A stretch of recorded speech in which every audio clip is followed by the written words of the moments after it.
मुश्किल हो जाएगा। आप प्लीज़ खाने, मैं बाद में ले लूँगा, अभी नहीं हो सकता क्योंकि है ना वो अभी बिल्कुल शुरू होने वाली है, मुझे थोड़े से ना वो लैब भी बनाना है। फिर ले लूँगा अच्छा। इसको ढक के रखना, ढक के रखते हैं, बाद में लेंगे, ब्रेक में ले लीजिए। ठीक है चलो। मेरा मतलब आपके पास पड़ा नहीं नहीं यहाँ ना रखेंगे, हाँ ये टेंशन नहीं। अच्छा और ये चाय ठीक है, चाय में थोड़ा सा सॉरी नहीं कोई मसला नहीं।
السلام عليكم.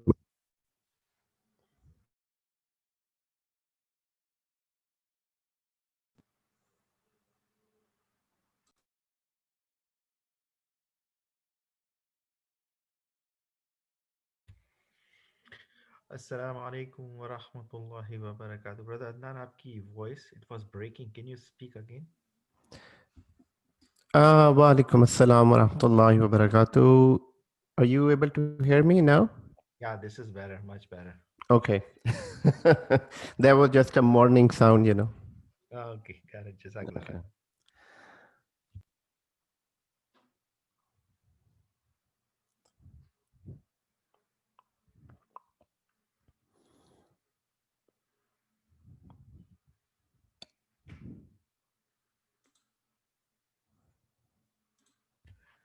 Brother Adnan, you did not upload the slides for the yesterday's lecture. Yes, I will update. I will upload today. Jazakallah khair. Sorry about that. No worries.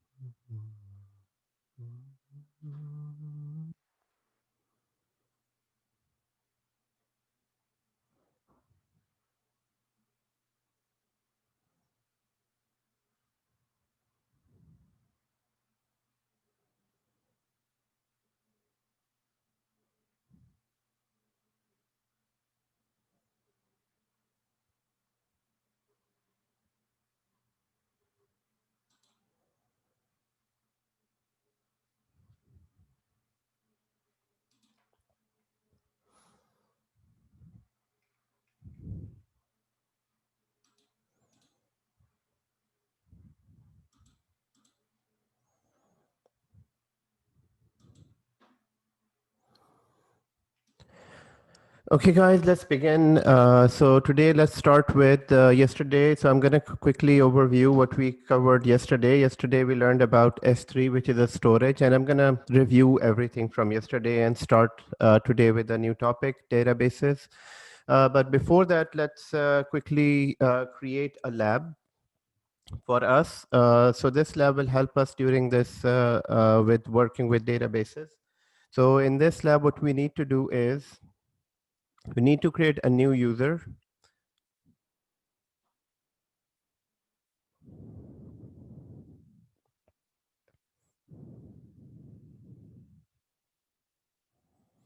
Mark. So need to create a new user, Mark, with admin rights in AWS, with admin rights. So this user will be IAM user. And so first of all, create a new user. And secondly, log into the console with the user. Log into AWS. And then create two virtual machines.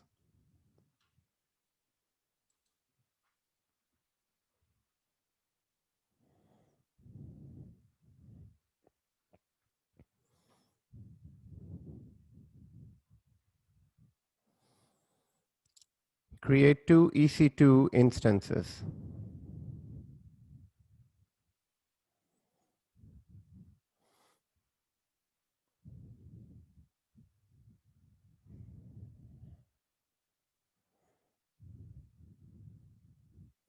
So one is Windows,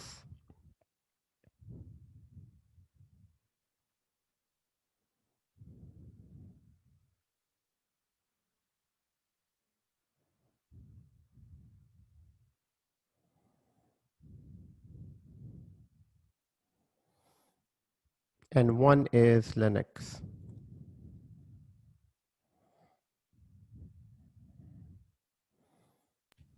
So Mark will be having programmatic access or console access? I want you to decide what type of access he needs. For DB, then we should give him maybe. No, look at the screen. Look at the screen. So you need to create 2 instances, and from where? From AWS console, right? By logging in with Mark.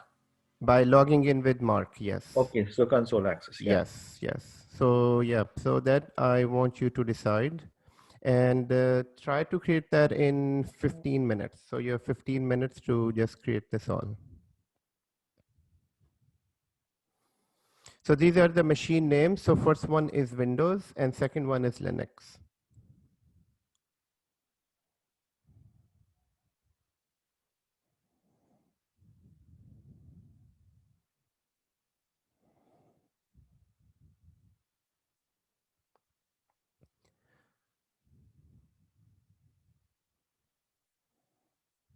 And fourth one is log into both of the VMs.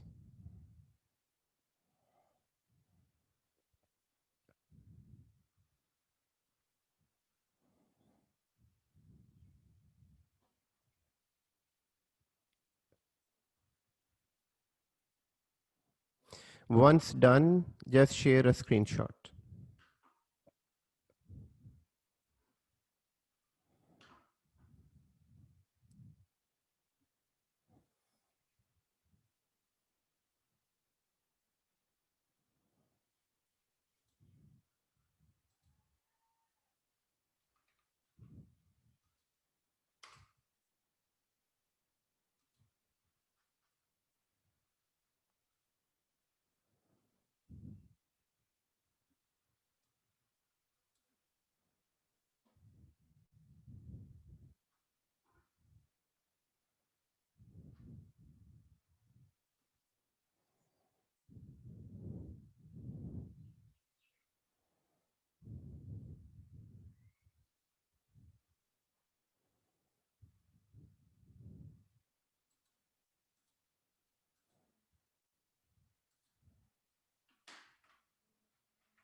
So Mohammed, you just joined in. So we are doing a 15 minutes lab. Please create a user called Mark Adams with admin rights, and then log into the console, create 2 EC2 instances. One is Windows, the other one is Linux, and then log into both of the windows and share a screenshot.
So I did share the lab on the WhatsApp group. So just there are 4 steps to do.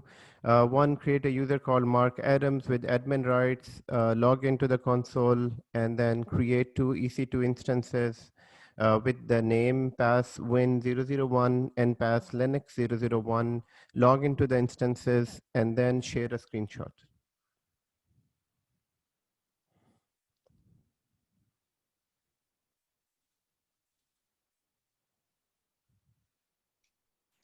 So we need to create a user on Amazon AWS. Yes.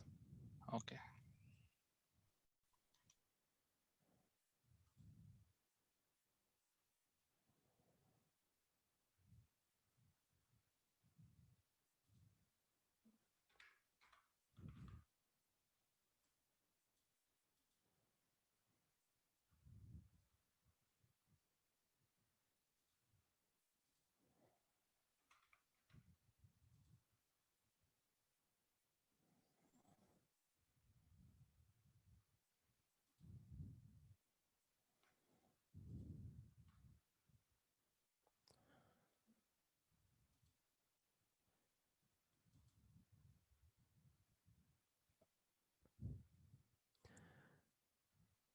So I'll be doing that as well. So I'm just going into IAM users, and you might have already created a user. So I'm just creating this one.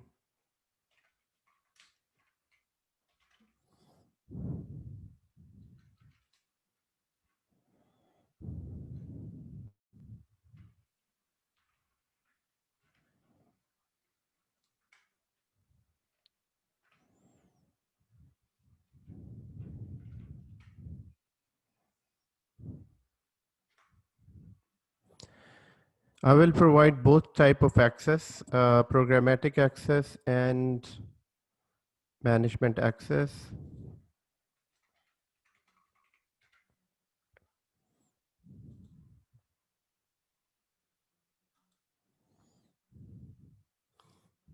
Make him part of the administration access.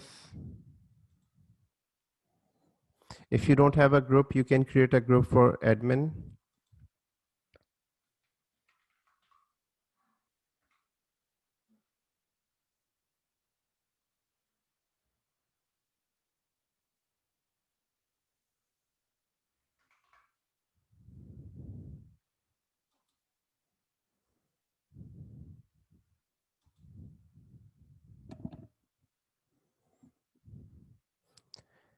And we need to download the file with the secret keys.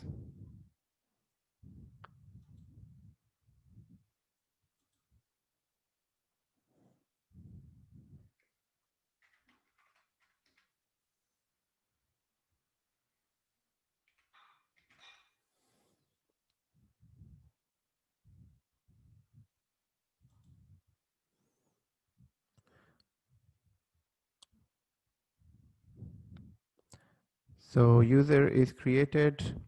I'm just going to log in.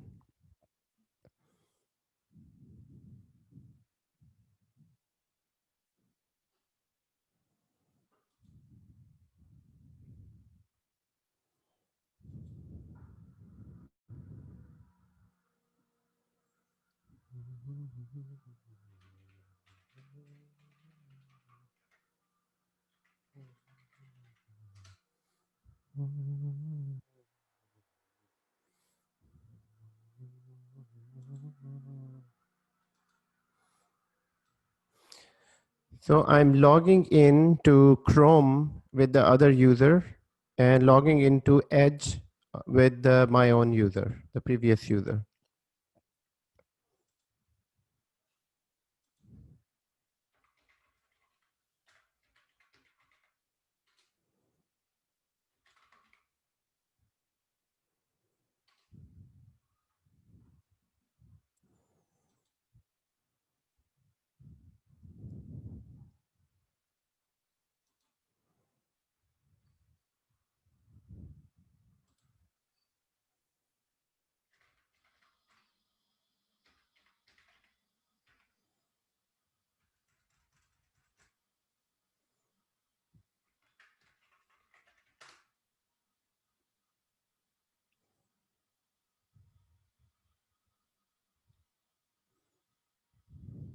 Okay.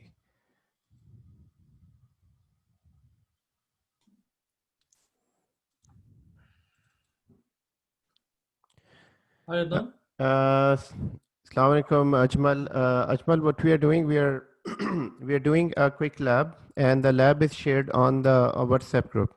Okay. So Clark Adam or Clark Adam? Mark Adam. Mark Adam. Okay. Oh, sorry, it's my writing. Sorry about that. So just create a user and then log in with the user. Create 2 instances. Log into the instances.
Assalamu alaikum, Aws. You just joined in. We are doing a quick 15-minute lab, and it is shared on the WhatsApp group. You need to create a user called Mark Adams and log in with the same user, create 2 instances, please.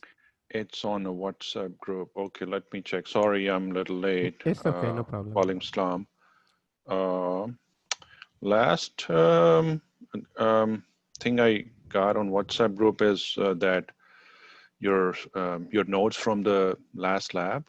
I mean, last class. That's okay. So you haven't got anything today? believe this came out today, but this is your notes in reply to S3 lab notes. That's what you posted on your on WhatsApp group. That's what I see. Okay, that's strange. Let me just check. That came on 5:41 p.m. Central Time. So the group name is 3-in-1 Cloud Management, August 2020. Yes, that's what I'm looking at. Okay. The last Atif was a reply on that not video. I'm asking for slides as notes, which was non-used as display in the class. And then you posted your notes. Okay. Oh, there you go. Now it's coming. Now you got it. Now someone sent that and reposted in the chat, maybe. Okay, you just gotta. No, I think he created that account. Maybe. That's okay, no problem. I'll share the whiteboard again. So I'm sharing it again. So you should be getting it now. None, you mean you send the picture of the whiteboard, correct? Yes, the picture of the whiteboard. It's just a picture of the whiteboard. Just a picture. Okay. So we are creating a Mark Adam. Okay, Mark Adam. With admin rights? The admin rights. Okay. Got it. Okay. Excellent. Okay.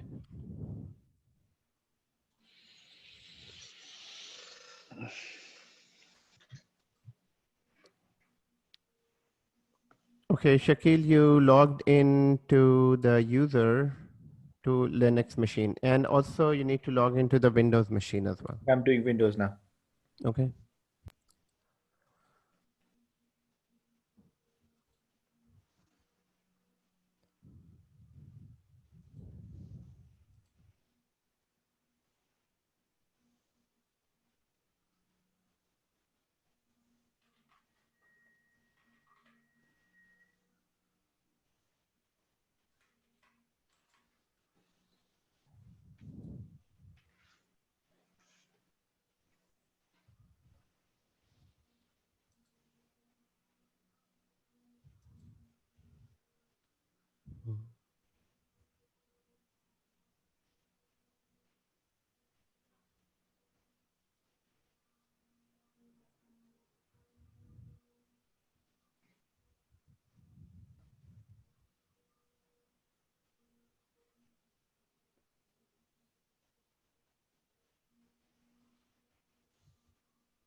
Can I ask a question?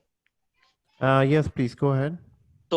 So I'm made a I made a what do you call account for Adam and opened that Adam account and went in the add permission. Okay. Yes. And I think you said to give him both permission. Did I miss something over there? Both meaning when you create a user, it asks for programmatic access and the console access. So I gave both permissions. Remember that when it's just 2 checkboxes. You don't have to add any groups. It's just a checkbox. if you don't mind telling me where to look for it. Okay, sure. Just let me complete this wizard here and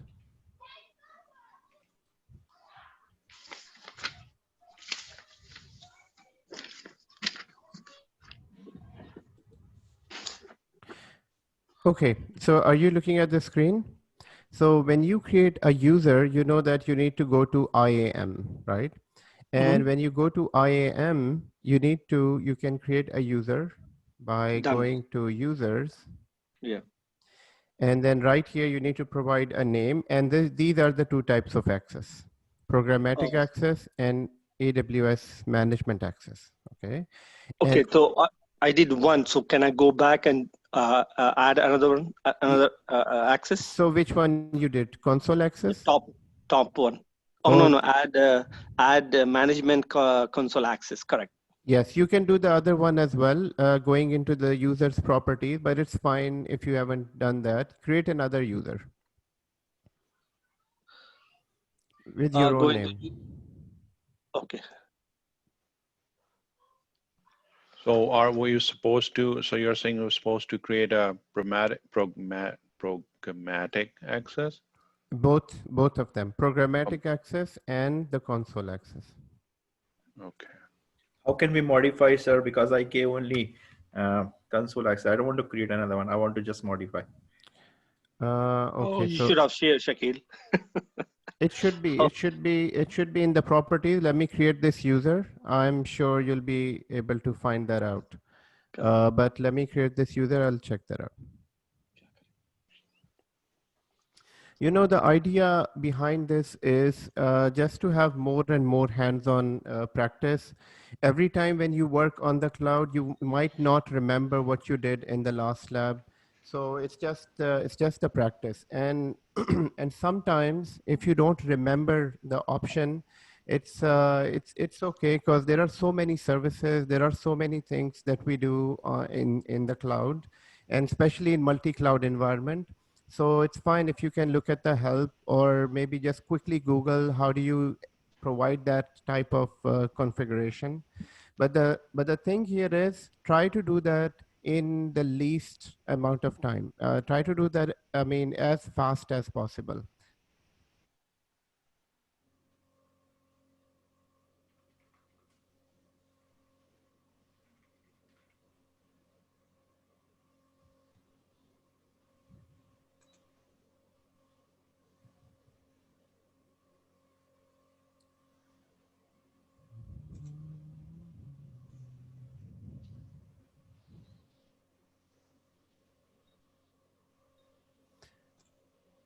Okay, thank you, Noshin. I saw both of the screenshots. Thank you.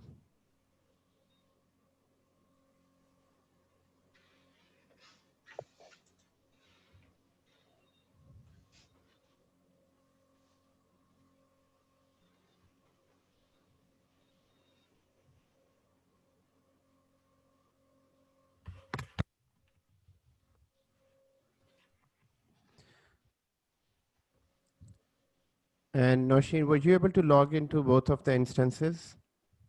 So you shared the two instances.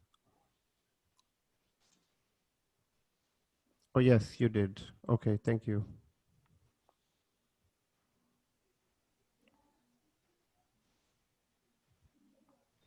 Yes, Adnan Bhai did. Okay, thank you. I just saw that.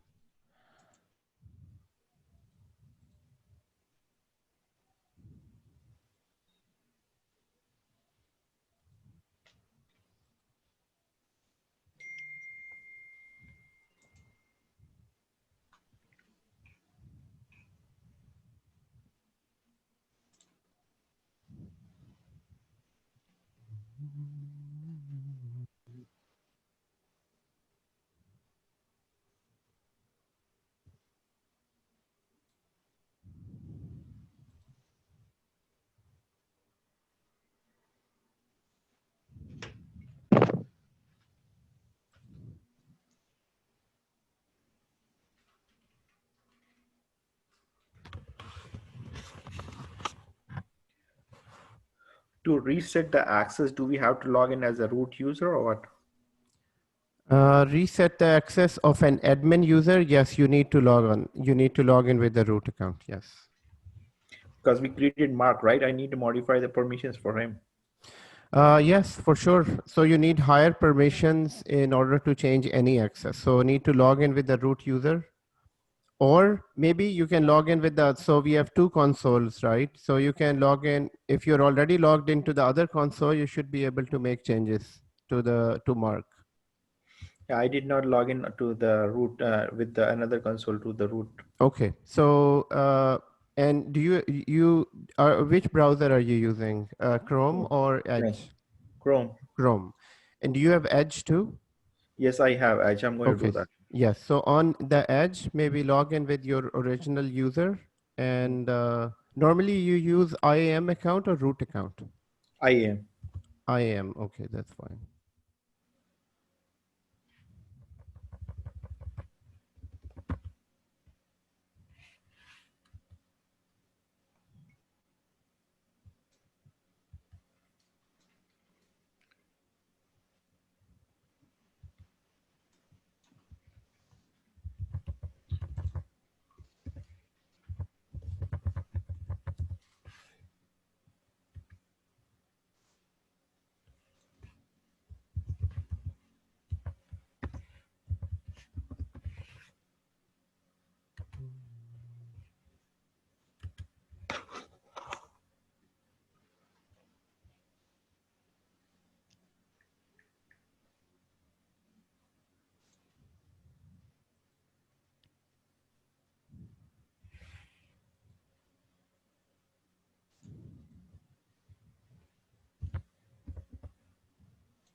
Create access keys.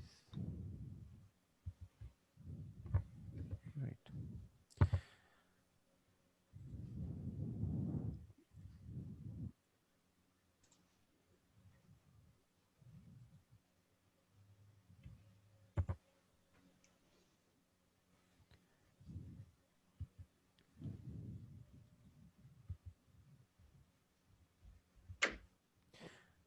So once you log in order to provide programmatic access, all you need to do is to go to the user and go to security credentials. Within security credential, just create an access key for the user. So you won't find an option for providing a programmatic access, saying a checkbox where you can just click it. And so it's just that you need to create an access key for the user. Okay, Shakil, are you looking at the screen? No, I just created access. I'm not looking at the screen. I'm just listening. Okay, I created the access key and then? Yes, so just go to the user and on the security credentials, all you need to do, create a access key. So once you create an access key, you just download that access key, keep it with you. It will give you a secret ID and access ID, and that will be used in programming or CLI. Okay, so if you're looking at the screen, it will be like this. So once you create the access key, just download this CSV file. So this will make sure that now you have a programmatic access for the user. Okay. Okay. Okay, guys, so we have created two users. We have created a user, logged it with the user, created two instances. And now let's start. Okay, Adnan bhai, I'm struggling a little bit. So, and I don't want to waste too much of time. No, it's fine. So, can you just go what this scenario by step, since already, I guess most people have done it initially. Yes. So I just want to, because since it's a recording, so I'll watch the recording and see how that. So you want me to just go over all the steps here? Okay. So all we did was, so we have two consoles to start with. Number one is Edge, where I'm logged in with my ID. It's an admin ID. And second, I'm logged into Chrome, which is the other ID. Because you have to log in with two different IDs? So first we log in with the first ID that we use every day, your own ID, IAM ID. With that, we created a user, and the username is Mark, and we provided Mark with the admin access so that Mark can create instances. If Mark, normally when we create a user is created, is not an admin user, a user is created without any privileges. So we provided him admin access. Once the user is created, then we logged into the other console and here, and then we created 2 instances. So go instances, you know that we need to go to EC2 instances, and we just created 2 instances, one Windows instance and the other one is Linux instance. And once the instances are created, then we just needed to log into the instance and then share a screenshot. So that was the task. During creating the user, usually I don't let it automatically create. I just put my own password so that it avoids so many other steps, right? That's okay? One more time, you use your own password? Yeah, because then otherwise you have to download the CSV and this and that, so many things.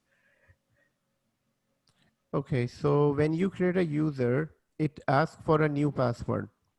No, when I create a user, it's asking me like automatic create, or I give my password, and then there is an option like the user should change the password. I take it off. And I Okay, just, that's fine. That is fine. That's yeah. fine. So in the real environments, we just make sure that nobody has passwords of the user. That's why we just stick it so that user must change a password once he logs in. Okay.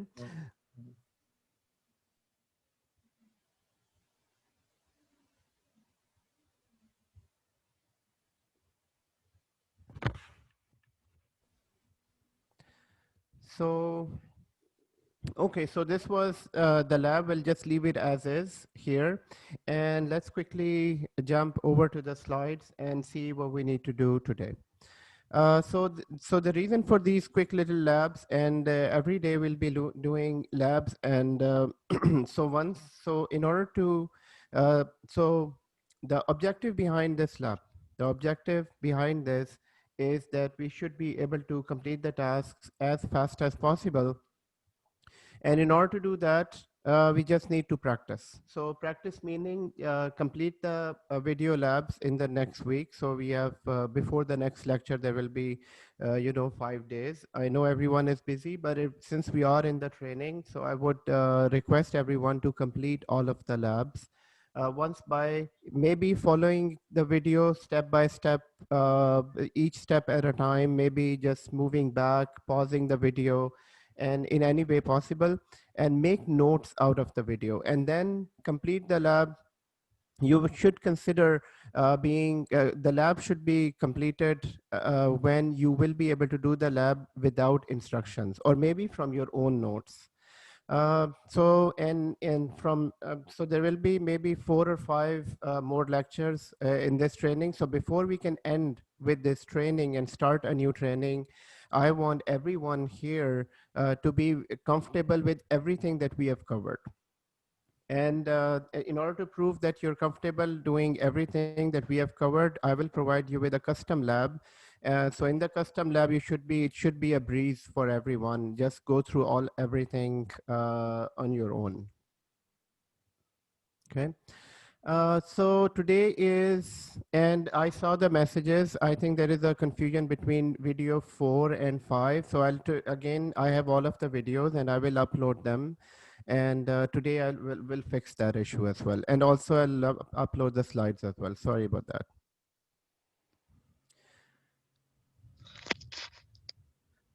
Adnan, quick clarification. Yes, please go ahead. The last week class, we created a user, for some reason couldn't delete it. So if it's, can I delete now? Or it needs to be there?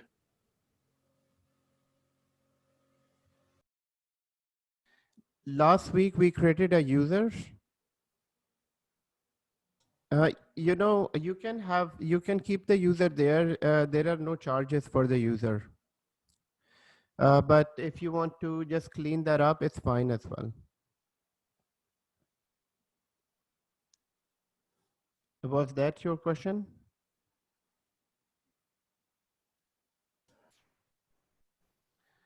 Okay, Shakil, I think I cannot hear you. Shakil want to keep that user. Okay, that's fine. That's fine. Shakil wants to keep the user. He That can keep the question user. was not from Shakil, brother. Sorry about that, Riaz. Sorry. No, I didn't say I want to keep it. I just want to make sure I'm not getting charged. So Yeah, you won't be. You won't be. For the thank you. users, you won't be. Once we install Active Directory, so we haven't installed directory services yet. We are just using the IAM users at the moment. Then we need to keep it just clean.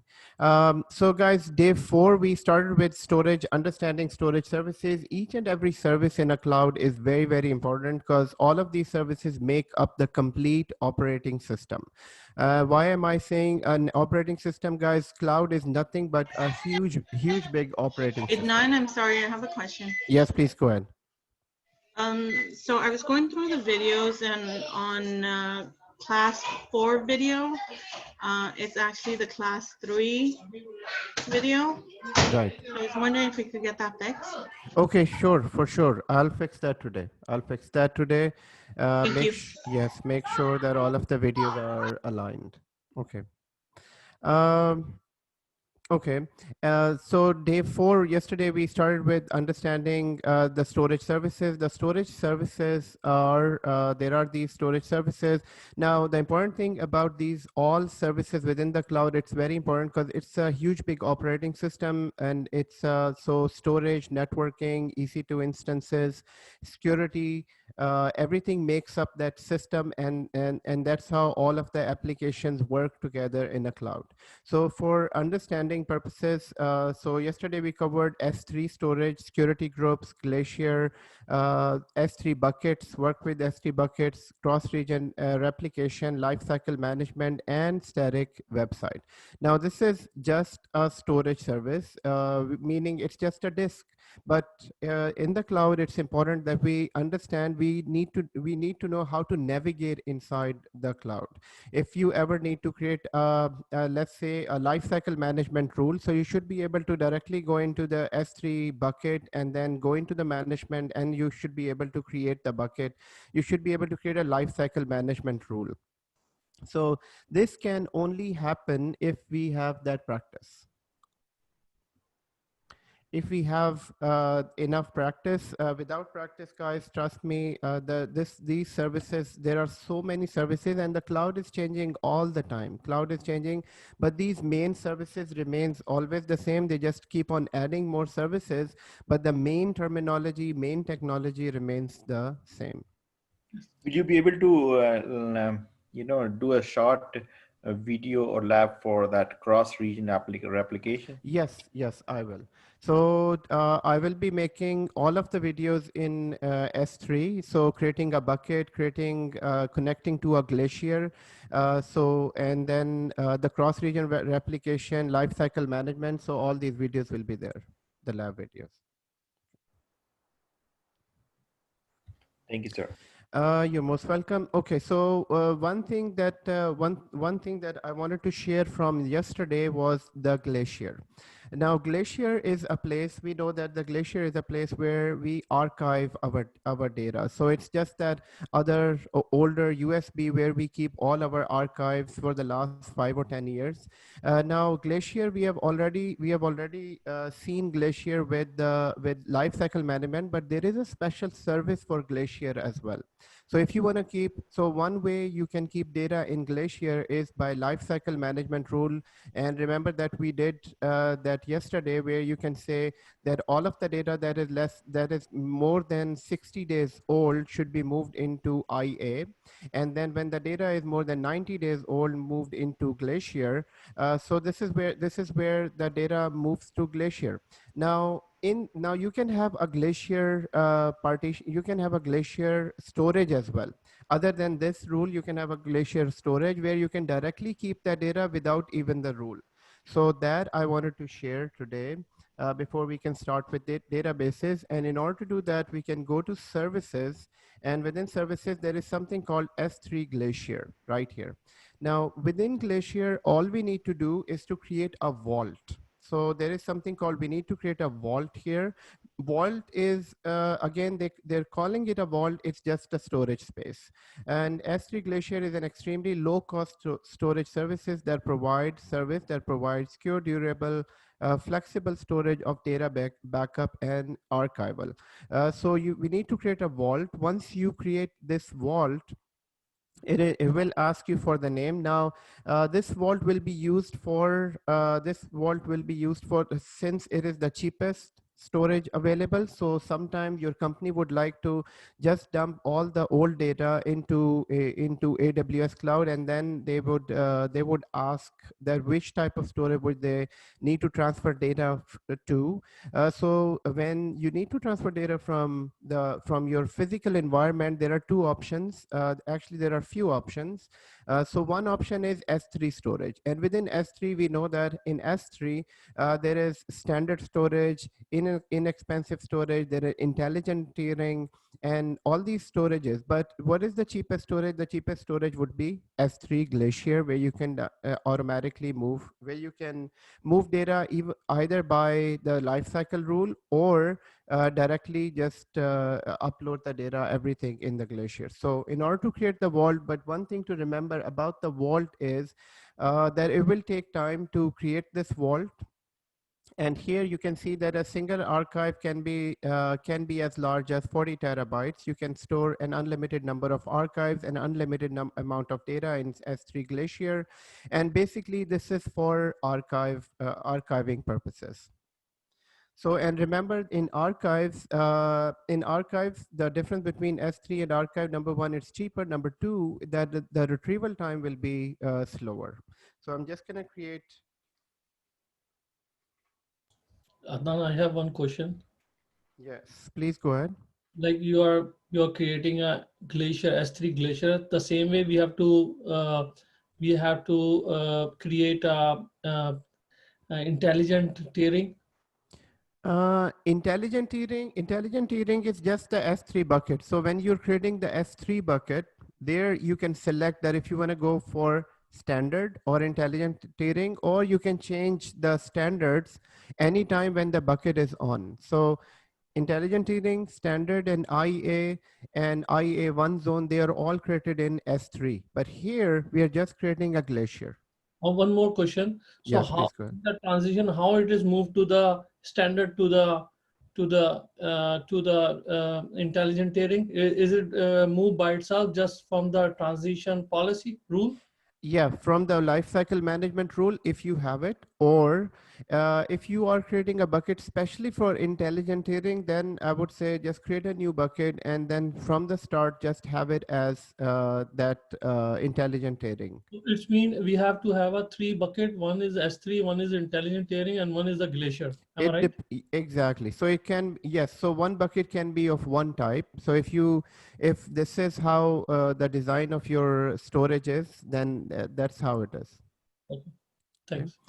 You're most welcome. So right here, we can have notification in this, and notification will be, you can enable setup and change notification, enable notification, and create a new SNS. SNS topic, so in the beginning when we were setting up the alarm for on I think it was for the billing purposes. So SNS, we can enable a topic. Topic is just how you want to send a message to you. So for now, I'm not enabling it. We can enable this though. So we can enable that, enable notification, use an existing SNS. So here, so if I go with, so I already have one topic, and you should already have one topic as well. If you've, and topic is, so they call it topic. It's just an email where you need to send your alerts to. So here, and this is the SNS topic. Now I need to bring, so that's the very reason why I didn't want to bring that, because now I need to bring that. So okay, so I will do that later on, because I have to bring that from the SNS topic itself. Okay, so the vault is created, and in order to have this vault ready, this will take some time. So here it's not ready at the moment. It will take maybe 15-20 minutes. And once the vault is ready, then you can start using the vault with the backup services or maybe use for the archivals. And once you delete the vault, it will take some time to delete the vault as well. So with this, I just wanted to show you that Glacier can not only be used directly from S3, it is a separate service as well. And then we have another service called storage gateway service. Now, storage gateway service is used between, always remember, when the word gateway comes, gateway is something that connects always on premises services, the physical data center to our cloud data center. So whenever you have a gateway with the name of, gateway as a name for any of the cloud service with any cloud providers, gateway is used for basically anything that connects between two different type of data centers. So if I can go here,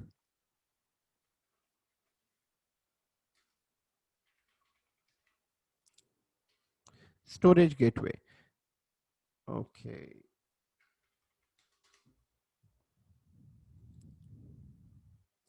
So gateway will be always between your physical network and your cloud network. So whenever there is a requirement in your organization to actually connect between your cloud services, S3, Glacier, EBS storage, and to connect them with the physical data center files, volume, tapes on your physical data center, you will need a storage gateway service, and that's the purpose of a storage gateway service.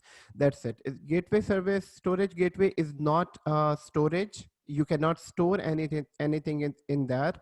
It is just a gateway. So whenever we need to connect from physical data center to S3 data center, we just need a gateway between the two data centers. So that's what it is. This is what we need to remember from the gateway. Okay, so one more time, Glacier is a service. Glacier is a separate service. In the Glacier, we create a vault, whereas AWS Gateway service is a service. It's just a service whenever we need to connect between a physical data center and a cloud storage, and it's a connection between cloud and cloud. So this will connect the two clouds together. And here, yes, we have to have a VPC, right? For VPC is always there. So Ajmal, VPC, Virtual Private Cloud, is always there, and VPC is required for everything. So for this one, yes, we do need a VPC. I mean, you just created two instances, right? So these two instances are sitting in the VPC. So VPC is always there. It is required. Okay. So let's come back to. So S3, security services, Glacier, S3 bucket, cross-region replication, lifecycle management rule, and S3 bucket as static website. Guys, today's topic is again very, very important, and that topic is about understanding databases within the cloud environment. Now, yes, yes, please go ahead. Can we discuss a little bit about FSX also? Because there are a lot of questions on FSX. FSX. They're in the same storages you will see where we were looking at the S3 storages. They're in the services. EFS? Yeah, somewhere. EFS? No, yeah, go. Yeah, FSX, down. FSX. Okay, so fully managed third party. FSX. So you've already, so EFS, I'll check that out. I will check that out, and in the next lecture, I will. I think this is a new service. This was not in the previous portal. This is a new service. So if there are questions, for sure, I'll just go through that. Thank you, sir. You're most welcome. Okay, no problem. So there are these other services. I mean, I can tell you which are the new services here. We can talk about these services. Where is it? So there is Glacier, there is AWS Backup, FSX. Okay, yeah, we can discuss that in the next lecture. So I don't want to just give out my own definition. I'll just go through this and then I'll discuss that, okay? And then that AWS backup is that same Glacier and Vault, I believe? AWS Backup. So there is a chapter on backup. So we'll discuss backup in there. Okay, no worries. Okay. So where is it? Yes. So databases, guys, there are four important database services: Amazon DynamoDB, there is Amazon RDS, Amazon Elastic Cache, and then there is Redshift. So there are four important database services. So first of all, let's understand what is a database service. A database service is basically, so some of you have already are aware of what is database service within in a real environment, or in general, what is a database? So databases are basically a collection of information. So a collection of information, if this is the first time you're hearing the word database, then I can quickly just give you a very basic understanding of a database. It is a collection of information. Now, databases, I think most of us sitting here already understand what databases are, but in general, databases are like Excel sheets. So if this is the first time you have never worked on a database, I would say that if you have ever worked on Excel sheet, it's exactly like how we store information in Excel sheet. Now, in Excel sheet, what we do is in Excel sheet we create worksheets. We have all worked on on Excel software, Excel application in one time or another.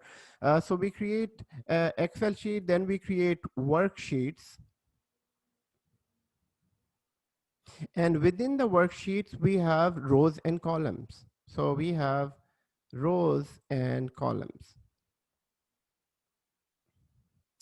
So Excel sheet, worksheet, and rows and columns. And here we store our reports or data. Most of the time we use Excel sheets to create reports, different type of reports, or maybe organize data inside Excel sheet. And this is exactly what database is. Database is more organized than Excel sheets. So you can refer to Excel as a database, which is a database, and worksheets are called tables. And tables are made up of rows and columns. So these are rows and columns. Rows and columns. So database is nothing. So if you worked on Excel sheet, I think most of us have already introduced to databases before. But if not, if you worked on Excel sheet, database is exactly the same thing. Now, what will be a big difference between Excel sheet and databases? If we can say Excel sheets are exactly alike as databases, then why would company need a database? Guys, databases databases are more used with applications. So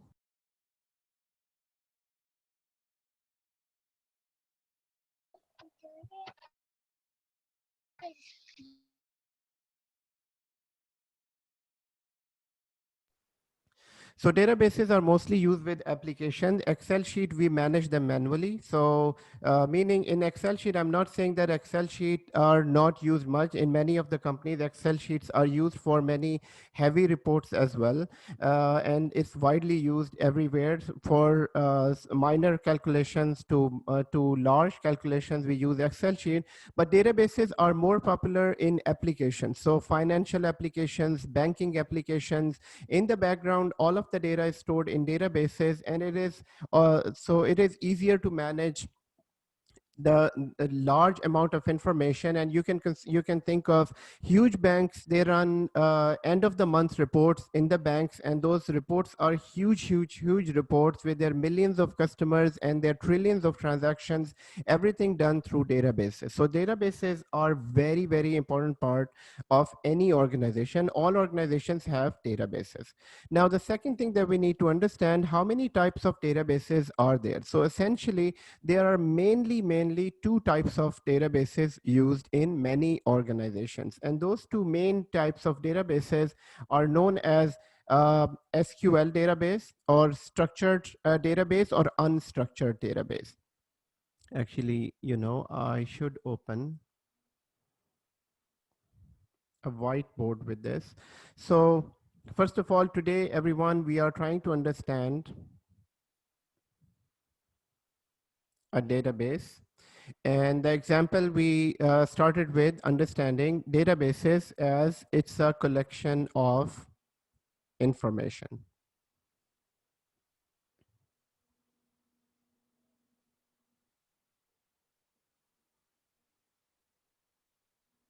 It's a collection of information. And what type of information? It can be any type of information, but databases, so for example, a school system. In a school or just at this training session, we are all sitting here. So we have we have an information. We created an Excel sheet, a very simple Excel sheet with all your information. So that has the student name,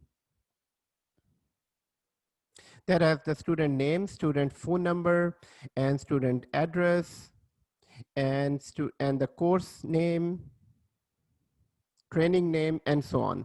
So this information, when it is stored in an Excel sheet, it is known as it's a collection of information.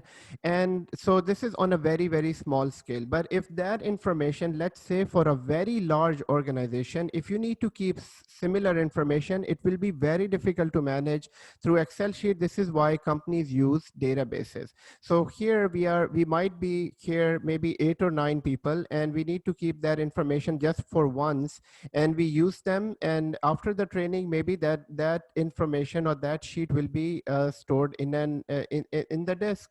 But in databases databases will have the exactly the same type of information, but you can multiply that with trillions and trillions of records within a database. Okay, so in general, databases are of 2 types. Number one, structured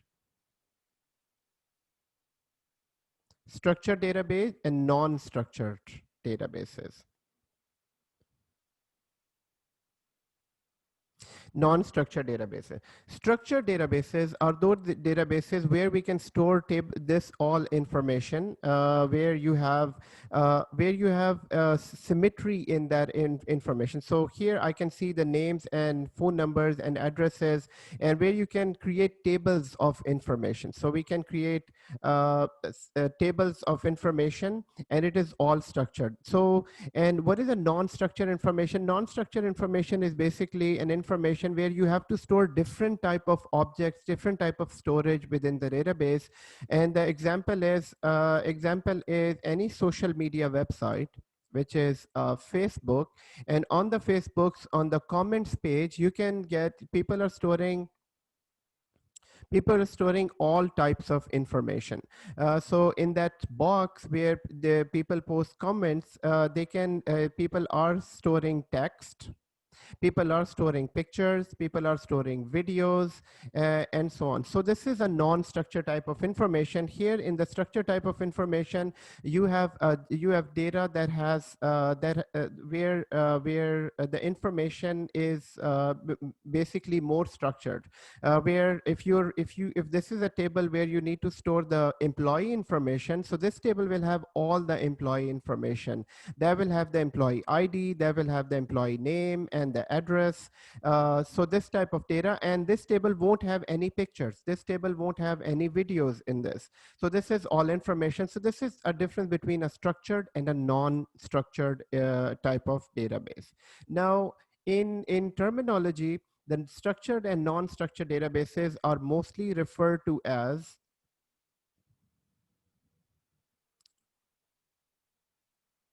structured is mostly referred to as so there are 2 terminologies based on Microsoft, based on general database usage.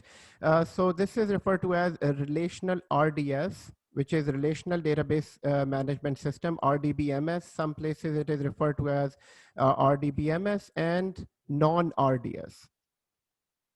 So non-structure.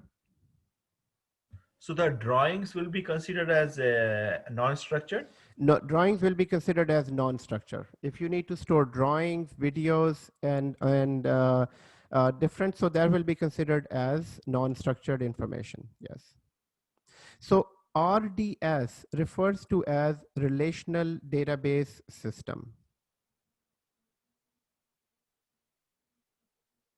Relational database system.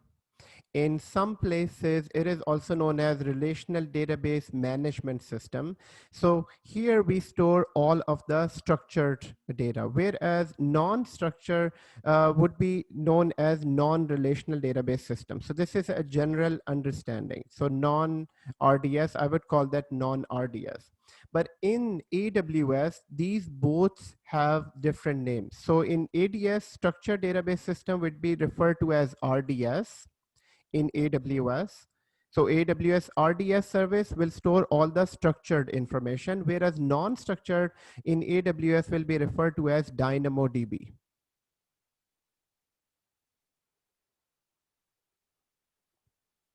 DynamoDB. So wherever you see the word DynamoDB, that is referred to as non-structured database, and whereas RDS would be referred to as structured database. So this is why I wanted to go into that basics of understanding. So structured or non-structured database. And in some places, it is also known as SQL database. This is SQL database. So we will SQL, we would call that SQL or SQL as well, structured query language, SQL databases, and NoSQL databases. This is also known as NoSQL databases. Now, so whenever whenever you need to store non-structured data, and non-structured data refers to pictures, it refers to videos, it refers to audios, it refers to maybe text messages, and stuff like that, and maybe documents as well. So everything of this type will be considered as non-structured, whereas tables of information like employees information, student records,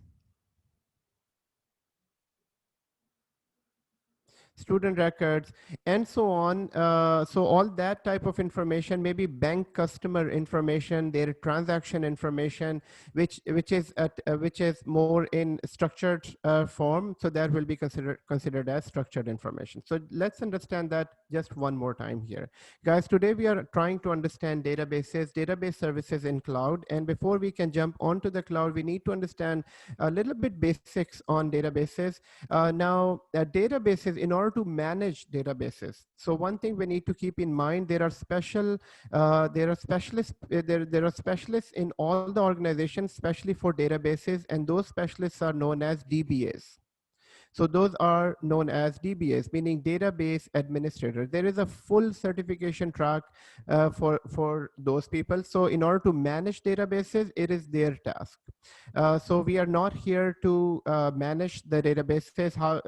We are not here to add information to the databases, because it's a complete subject in itself.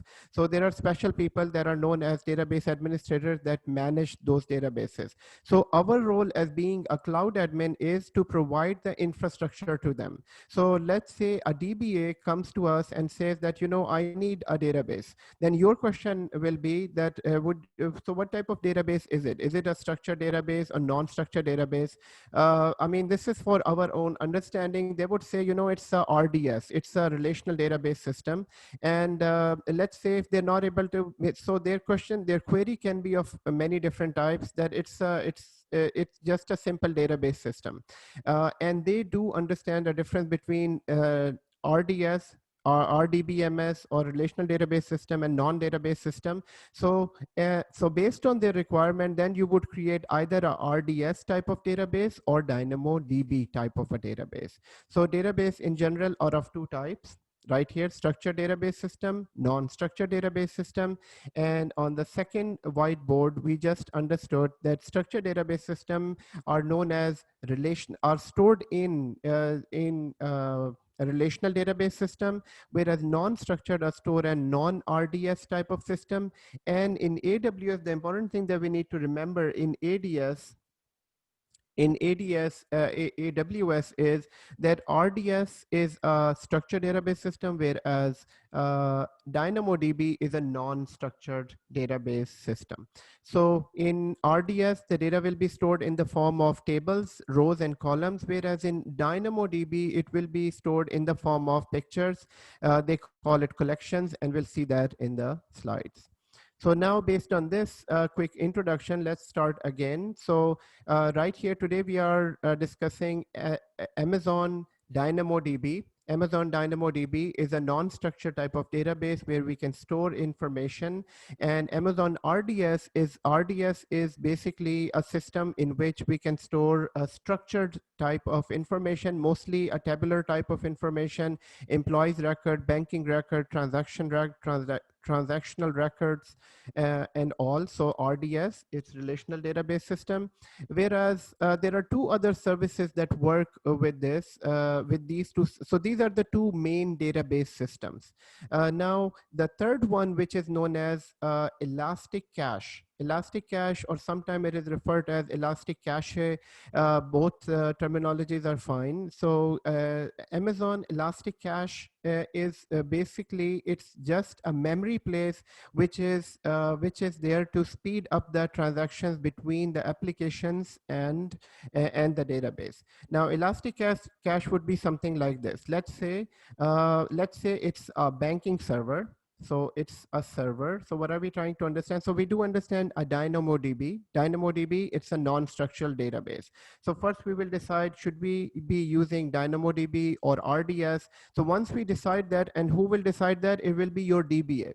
It will be your organization's database administrator. They would tell you that I need this type of a database, and then you would select a service and create a service for them. So once we create a databases are mostly reside outside the server. So we create a EC2 instance.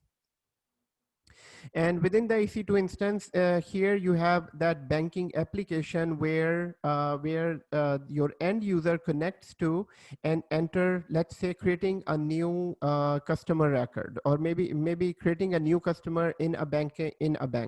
So the user will go into the web application. The web application is connected to a database.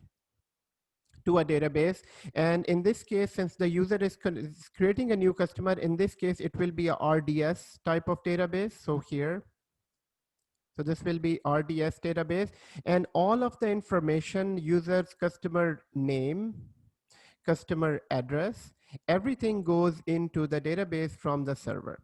So right here, and this database, so RDS will have all this information about all of the customers and employees.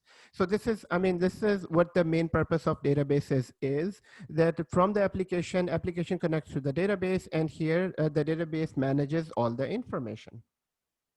So Adnan? Yes, please go ahead. RDS is just an instance, right?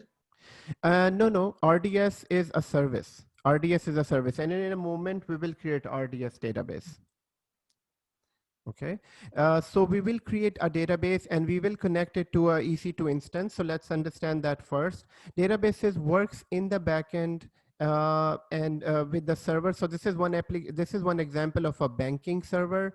It can be an eBay website. It can be eBay is connected to hundreds of databases in the background, in the back end actually. So eBay, so what is in the databases? So, and eBay works with both type of databases. So all their users information is stored in RDS type of database, and all their product information is stored in DynamoDB. So the product information, we know that eBay website is a e-commerce website where you can buy and sell stuff. Adnan? So they use both type of databases. Yes, please go ahead. Excuse me, sorry to bother you. No, it's okay. Clarification, but I think the object information goes in what do you call Amazon and all these web services, right? So how they save the database in there? So can you repeat your question one more time? So they have all the I thought there was information. object information goes into the eBay, Amazon because of the pictures and Oh, other. yes. Okay, so that's what I'm saying. So Ah, all of the customer information will go into RDS. I mean, I create a eBay account and my name, my address, my credit card number, everything goes to RDS and all the product information. So whatever they are selling, the product pictures, the product text, and the product rating, everything goes into DynamoDB. thank you. Okay, you're most welcome. So, I mean, databases can work in this combination as well. So now we have seen two types of scenarios where databases can be used. One is the banking environment and it is stored in the database, and same goes for colleges as well. In colleges, RDS and these, this RDS and relational database system is used in all organization. DynamoDB might not be used in all organization. Most of the time DynamoDB will be used only in those places where you have huge amount of unstructured data in transaction. So in this case, both type of databases are used. In this case, only maybe one type of database is used, and maybe bank is also using both type of databases. Here, I wanted to give you an idea that how these databases are used in the real environment. Now, what is Elastic Cache? Elastic Cache is basically, if we look at the ebay.com, if we look at ebay.com, on ebay.com, we know that ebay.com is a huge platform. Even amazon.com is a huge platform. And there are millions of customers on this side, and there are trillions of services, I mean, billions of services on this side, and trillion of transaction. So there is trillion transactions happening here. Trillion transactions, meaning people are connecting to ebay.com. They are buying and selling stuff, and people are buying stuff, people are selling stuff, and there are millions of products on this side. So you're talking about a huge number of transactions, and this with this really busy database. So in this busy database, what happens is that there is a requirement of something that can speed up the transactions. So one is that in this banking environment, all you need to do is you just go and create a customer ID. And this is one transaction that goes into the database, and the database stores that information. Tomorrow, when the customer comes back again, the manager or the bank, the bank person would go into the same application, search for the user, and find the same information, and can retrieve that data from the database. But here in this case, in ebay.com, there is a requirement for there is a huge requirement of fast transactions. In order to make these transactions faster, we use Elastic Cache. Elastic Cache is a service that works in between the application and the database. So it will be sitting here in between, right here. So what it does, it will store all of the most frequently used transactions right here in this memory. You can think of Elastic Cache as RAM in a laptop. So in a laptop or in your computer, on your desktop, we have a CPU. Remember that it has a CPU, and then with CPU there is RAM, which is memory. So what is the main purpose of the memory with CPU? Whenever you go to a computer store and you are trying to get a computer with most memory, the reason is this memory is basically a waiting area where all the transactions wait, and then they are sent to the CPU. So let's say if you have the very fast CPU, let's say you have i7, which is the fastest CPU at the moment, i7 with generation 10, and it's the latest CPU, and you've spent a lot of money, but you don't have enough memory. You have only 4 GB of memory working with i7. So it will be like so this 4 GB of memory will make this computer very slow, because what happens is all the instructions that you're sending to the laptop from your keyboard or from the gaming environment, so basically applications are using, so all the information is stored here and then it is sent to CPU. So if this area is small, then your computer will be slow regardless of if you have the fastest CPU attached with this. So guys, this is exactly the same purpose of Elastic Cache. Elastic Cache is nothing but that temporary memory space that will store all the transactions that are more frequently used. So let's say on eBay there are 100 products, and not 100 products are famous products. Maybe let's say for just for an example, let's think that 10 products are famous on ebay.com, and these 10 products, there are millions of people are that are buying and selling these 10 products. So these 10 products will be stored in Elastic Cache right here. Why? Because so it will be easier for the application to just retrieve and read and write from the Elastic Cache instead of directly from the database. So Elastic Cache give us two benefits. Number one, it makes the transaction faster because it is sitting in the in that memory. And cache is always referred to as that temporary fast memory. Even CPUs have cache nowadays, cache memory, and also operating system have their own cache memory. So whenever the word cache comes, in either CPU, wherever you hear the word cache or cache, that word refers to a temporary memory in which that memory will be used to speed up the transactions. So with Elastic Cache, there are two advantages. One is the transactions will be fast, number one, and number two, there will be less load on the database. So less load on the database, because most of the load will be taken care of by Elastic Cache. So on the other side, that if you don't use Elastic Cache, then you have a full load on this one database, and this database will be busy not only providing transactions for all of your all types of requests, going new requests, older requests, and also most frequently used requests will be going to the same database. So if you don't use Elastic Cache, then your database will be more busy as compared to when you use Elastic Cache. Of course, this service is also charged, but then this service also gives edge to the to companies that use it. Okay, so one more time, let's understand this concept. So there are two important databases and four important database services. So two databases that we know of is number one, DynamoDB. This is non-structured database.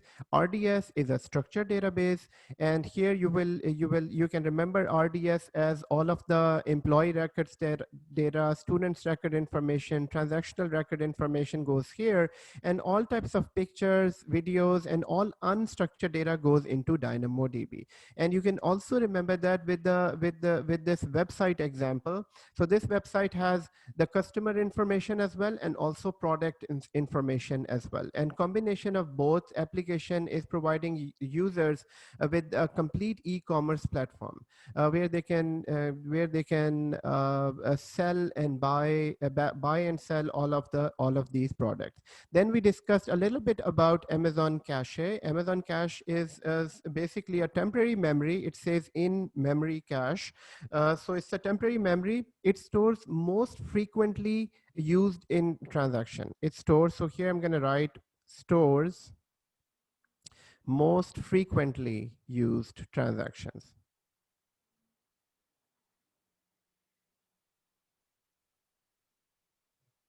Frequently used transactions. So that's the main purpose of.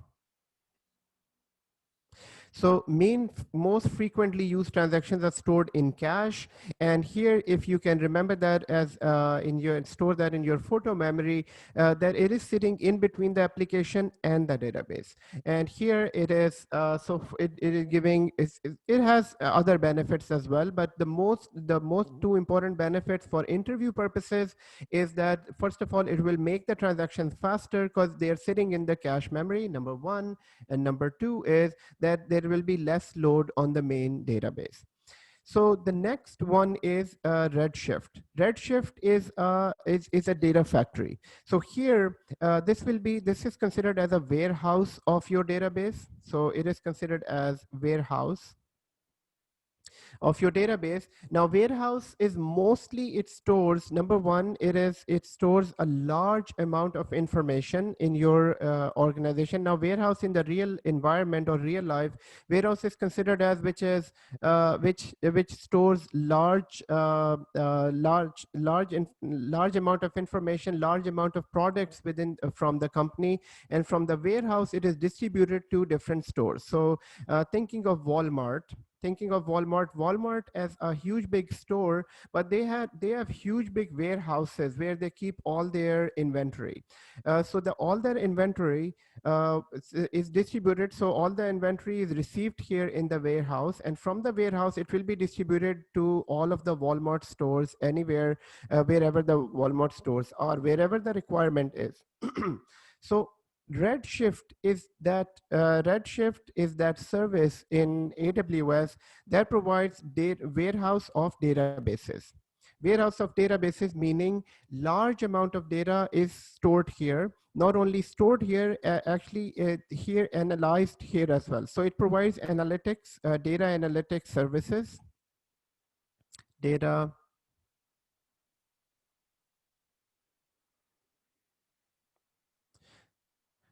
analytics services.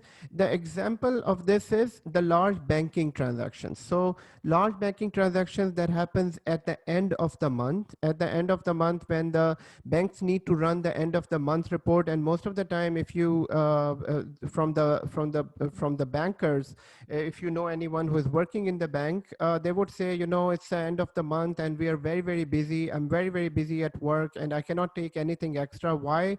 Because end of the month, banks run end of the month reports for all of their account holders, and those account holders for a large bank, I mean, most of the banks are large, so large bank, they have thousands and millions of customers on one side, and then there are a huge amount of transactions, maybe trillions of their transactions, and that transaction need to be processed, analyzed, and at the end those transactions are converted into reports, and what we call them bank statements.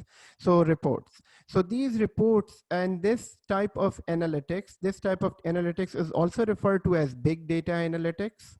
And big data analytics is configured to is referred to as a concept in which you have to run huge big reports and huge big analysis, and after that you come up with meaningful report and then send it to the customer. So Redshift is that type of service which works in the background of the application and provides reports to the customer. So so here now we have known, so RDS as a database that stores customer information.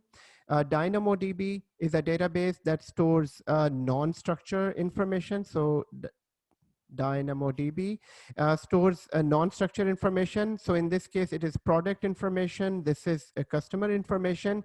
And Redshift is used to run huge data analytics reports on all this data. So there will be Redshift as well in this. And all the data from all these databases is transferred into Redshift, and in Redshift we create reports later on. So this is again all used by DBAs. DBAs will be managing RDS, DBA will be managing DynamoDB, DBA will be working on our Redshift as well. So this is their data factory. Data factory. So there are now DynamoDB, RDS, Elasticache, and Redshift. And there is one more service that is known as Aurora Service. Aurora Service is basically, it is RDS. This service is RDS. Aurora is RDS DB, but this is a proprietary product of AWS. So this is RDS specially made by AWS. So Aurora is nothing but RDS, but it's a proprietary product of AWS, meaning that this will be a cheaper product and it will provide enterprise level relational database system. So it is exactly what RDS is, but it is mainly owned by and made and owned by. So when we say it's a proprietary product, it is made and owned by AWS. Definitely it will give, so it will be cheaper as compared to all of the other products managing in AWS. So now in RDS, in RDS, what we have, RDS provides these 6 different type of database services. So by definition, here it says Amazon Relational Database Service, which is RDS, makes it easy to set up, operate, and scale relational databases in cloud. And these are different databases options that where you can manage all these different type of databases within AWS. So first of all, Amazon Aurora, which is just RDS database service, relational database service, but it's owned and operated by AWS. So that is that. Then there is MariaDB. This is another type of database. This is Postgres SQL DB, another type of company. Microsoft SQL, this is owned by Microsoft. So many companies are using SQL as well for their database, and serious databases. So mainly SQL is a huge competitor of Oracle DB, which is this one. So these are major in the field of Oracle plus SQL. Oracle plus SQL, these are major database provider companies. So Oracle is very, very, very expensive. Mostly Oracle is the one that is used in large organizations in banking environments. This is the database that is used. And for Oracle is a type of database where non-specialists are not allowed to work on Oracle. So if you are certified in Oracle, which is OCP certification, and they have huge certification track, only those people, and these are highly paid people as well, because they are working on these databases that are connecting to banking environment, even with the large hospital environment. Their main sensitive databases are all based on Oracle. Most of the time, SQL is also a huge big database that is used in many serious environments as well, but it is not as expensive as Oracle. So most of the places where you don't have that sensitivity involved with the database. So for example, employee system will all be stored in the SQL, in SQL database. So employee system, hospital system, the normal system that works with a general public will be all stored here. But where you have huge transactions involved, where a huge revenue is involved, it's the Oracle is the database that is used. So and MySQL, MariaDB, Postgres SQL, these are used by small applications, small websites. So though MySQL also has an enterprise level presence within the market, but it is not as famous as SQL or the Oracle. So it is also referred to as SQL. Some people would say SQL, SQL, structured query language. So it's same thing. So SQL, Microsoft SQL is used in many organizations. Oracle is used in many organizations, and so most of the organizations are using these 2 types of databases. Most of the websites are using MySQL. MariaDB is also used, and Postgres SQL is also used, but they're not as famous as these 2 players in the market. Now, recently, Amazon also introduced Amazon Aurora. So Amazon Aurora is introduced, and Amazon Aurora also provides the same feature of SQL and same features of Oracle. So it's the company's choice if they need to go for this database or this database or this database or any one of these databases as their main database system in the organization. Now here, one thing to understand, that is it easier for companies to move from one database to another? Answer is no. It's not easy to move from one database system to another. So let's say a huge application depends on a SQL database from Microsoft. If today they decide that, okay, since they have some credits from Oracle because of something, they get discount, and now they need to move into Oracle, it will take them a huge amount of time in order to move their complete application from here to here. Now, the reason why I brought that up at the moment, because Amazon Aurora, though it will be cheaper as compared to SQL or Oracle, but it won't be easy for companies to just move everything to Amazon Aurora. Amazon Aurora is a service. It's an RDS service. For new companies, they can adopt RDS, or the older company, they can also move to Amazon Aurora. Okay. So one more time, everyone. Today we are learning the database management system. In databases, there are two main types of databases within AWS: Amazon DynamoDB and Amazon RDS. RDS is structured databases, DynamoDB non-structured databases. Elastic cache is a memory that is used between the application and the database, and it will be used to speed up the transactions between the database, and also will load balance the transaction, the load balance the database as well. Whereas Redshift is basically a warehouse of information. It is used for big data analytics. Mostly it is also for use for transforming data from one type of database to another database. And Aurora DB is RDS, which is a proprietary RDS database from Amazon. And once we start creating databases inside AWS, it will give us these 6 options.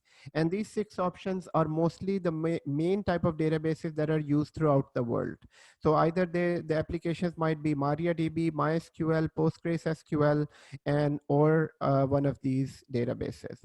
The advantages of RDS is that administration burden is reduced, RDS, and it is cost effective, it is secure, it is highly available, scalability, and we can also use a free tier. So in the lab, we are going to use a free tier, though all of these services are paid services. Once you start working with Microsoft Aurora, you start creating databases, there will be paid service, but with the free account, we can test all these features within our free subscription. So AWS Databases Overview. So we have already discussed that. RDS, it is for offering: number one, relational database service. Secondly, DynamoDB, which is a key value database service. Key value refers to any type of information. So key, the product name, and the value is what is the product that you're storing in that. So in RDS, the information will be stored in a structured manner, just like we said. There will be name, and then there will be address, and then there will be phone number, and then you have employee number 1, let's say Ali, and here you have the address, let's say 38 ABC Street, and the phone number 491, and so on. And you have Mark as another person, and a different address. So mainly RDS is this type of database.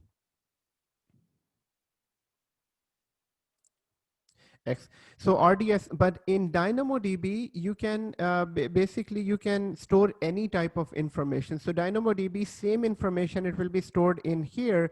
It will be like name and then address. So it will be stored as a separate record. So it will be stored as phone number. And here I would say the name is Ali and address is ABC, 38 ABC, and then the number is 491.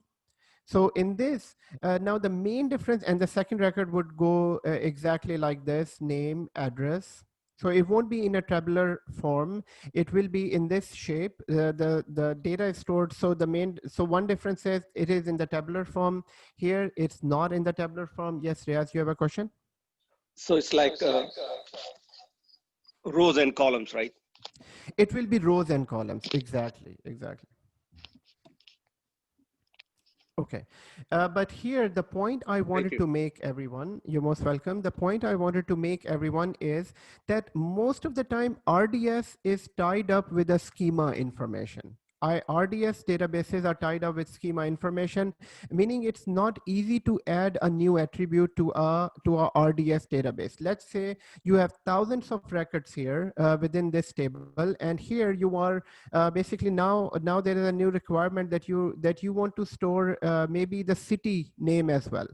So it's not easy to basically go into the RDS database and add this new column and then update the column for all employee information. So it's not easy. You'll have to go through a complete process in order to add a new column and then update all this information in all of the previous tables as well. But in DynamoDB, you can add anything anytime. So let's say today there is a requirement for city. You just go into the DynamoDB and add a city column as well. So Toronto City. So you just added a new column, and here, let's say on the second record, it's not a requirement, you don't add it. You just keep it as is. City's requirement is only for this one person, and you don't need to add. And let's say on the second record, you need to add a photo or a picture as well. So here you can just go and add a picture. So this is what's the advantage of non-structured database. I mean, you might say that, you know, this is not a well-managed information, but yes, it is not, but this is a benefit as well. These social media applications where you're storing all types of data. One profile of a user has pictures, videos, and all of the comments, maybe marketing ads, marketing stuff, and the other profile is just maybe just a personal information, just pictures and their profile information. So social media. So this is why it is known as DynamoDB non-structured database. Yes. Is there any limit? Like how many you can put it in? No, there is no limit on this. No limit on both of them. On both of them, RDS and DynamoDB, both you can store unlimited information, amount of information. And then we have a Redshift, which is a data warehouse service. Then we have Elastic Cache, which is a caching service. Now you can remember. So always remember for the Elastic Cache, it works if you can make this picture on your notes that it is sitting right in between the database. You will never forget it.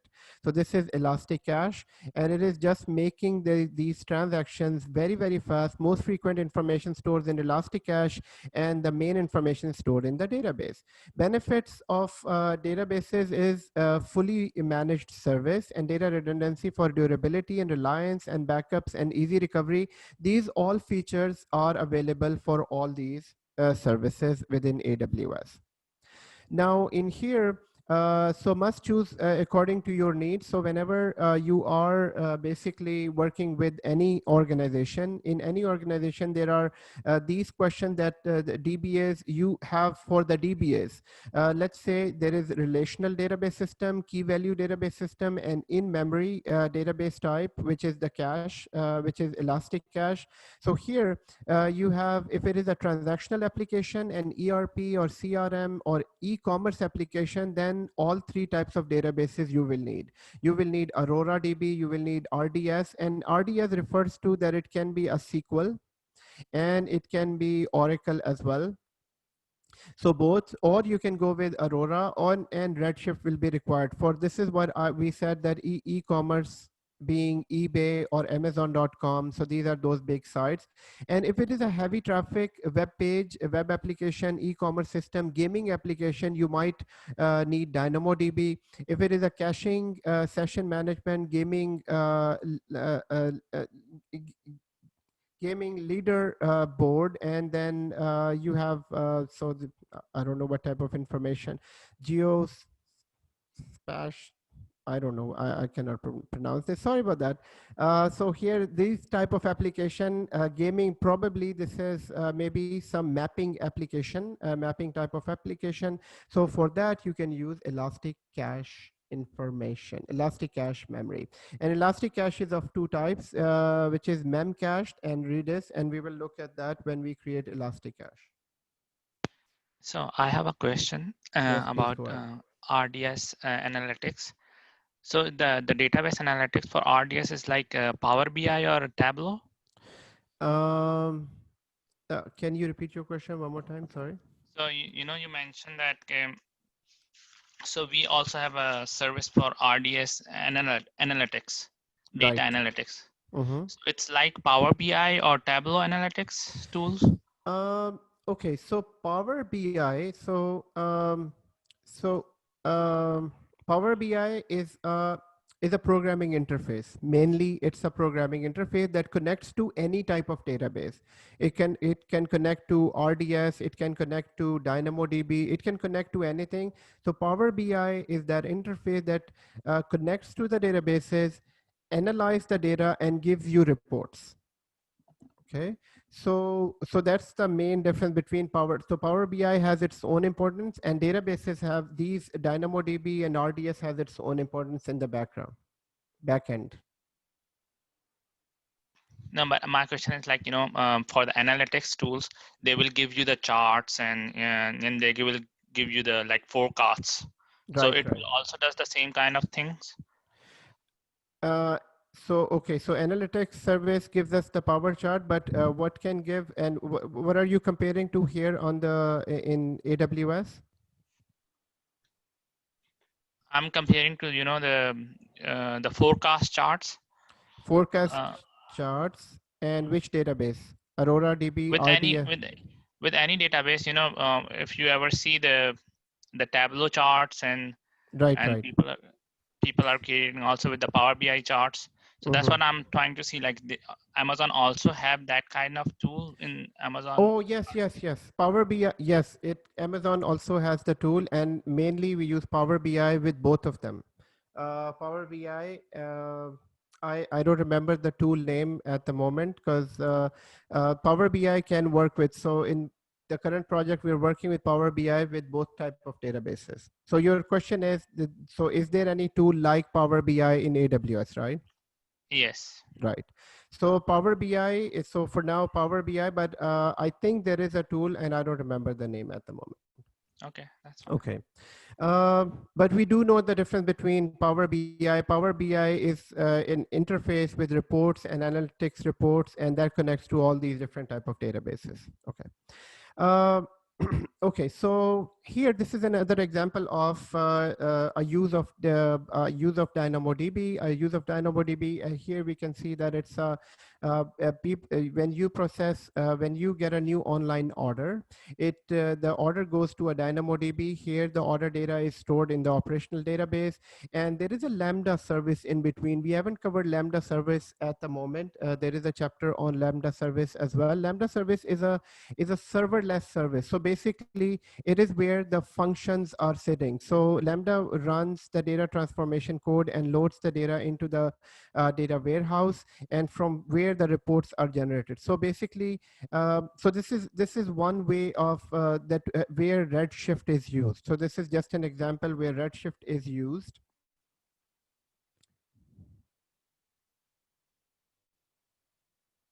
So eBay system, a user orders something, and then that goes to the DynamoDB for the order is stored, and from there Lambda picks up. Lambda is just a place where there are functions written. So Lambda would just say that where this information needs to go to.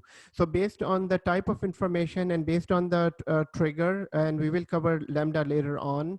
Basically, if you're a programmer, if you're coming from a programming background, in programming there are functions written within the program, and main purpose of the functions is to repeat that information, that is repeat that information, repeat certain steps that are required again and again. So Lambda is that service that runs functions based on whatever the request is here. Let's say the request is coming to this DB from this user for an online order. It will be processed by Lambda service. Then based on the result, it either sends that to RDS database or to a Redshift. Let's say if it has to go to a Redshift, in that case, it will be analyzed here, and then based on the analytics, it will generate data for your organization. So for your organization, it will generate meaningful information that this customer might also be interested in some other products as well. So based on this Lambda service, this is just one example of how this database can work together with other AWS services. Now, this Redshift is a read-only data? No, it is a full-fledged data warehouse. You can consider this as a complete database system. It is a database system, but it is considered as for having huge amount of data and It's also, like online, online. sorry, It is online data. it's an online. It is an online data. Yes, Okay. it's a database just like RDS. Okay. Okay, so Amazon Aurora is fully managed relational database system that is compatible with MySQL and Postgres SQL. Okay, so and then Aurora is basically so Aurora in general, we know that Aurora is a database system. It's a proprietary database system. It is just it's compatible with RDS. It is compatible with RDS, and so it is more compatible with the code and tools and application that you use today with your existing MySQL and Postgres SQL database can be used with Aurora as well. Compatibility, if it is compatible with MySQL and Postgres SQL databases, performance without changing of existing application, Aurora can give you 5x throughput of a MySQL and 3x throughput of Postgres SQL. So these are the benefits that the companies or the websites that are working on MySQL, they can directly start using Aurora. And also minimum size of one cluster database is MySQL is 64 TB and Postgres SQL is 32 TB.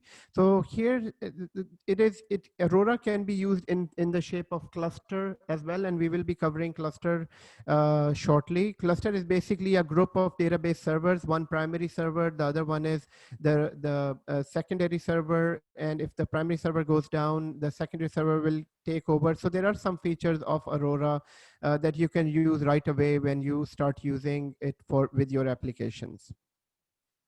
So here, Amazon Aurora DB cluster consists of one or more database instances, cluster volume, which controls the storage of DB instance. And here you have in availability zone A, you have a primary instance, and these are all replica instances.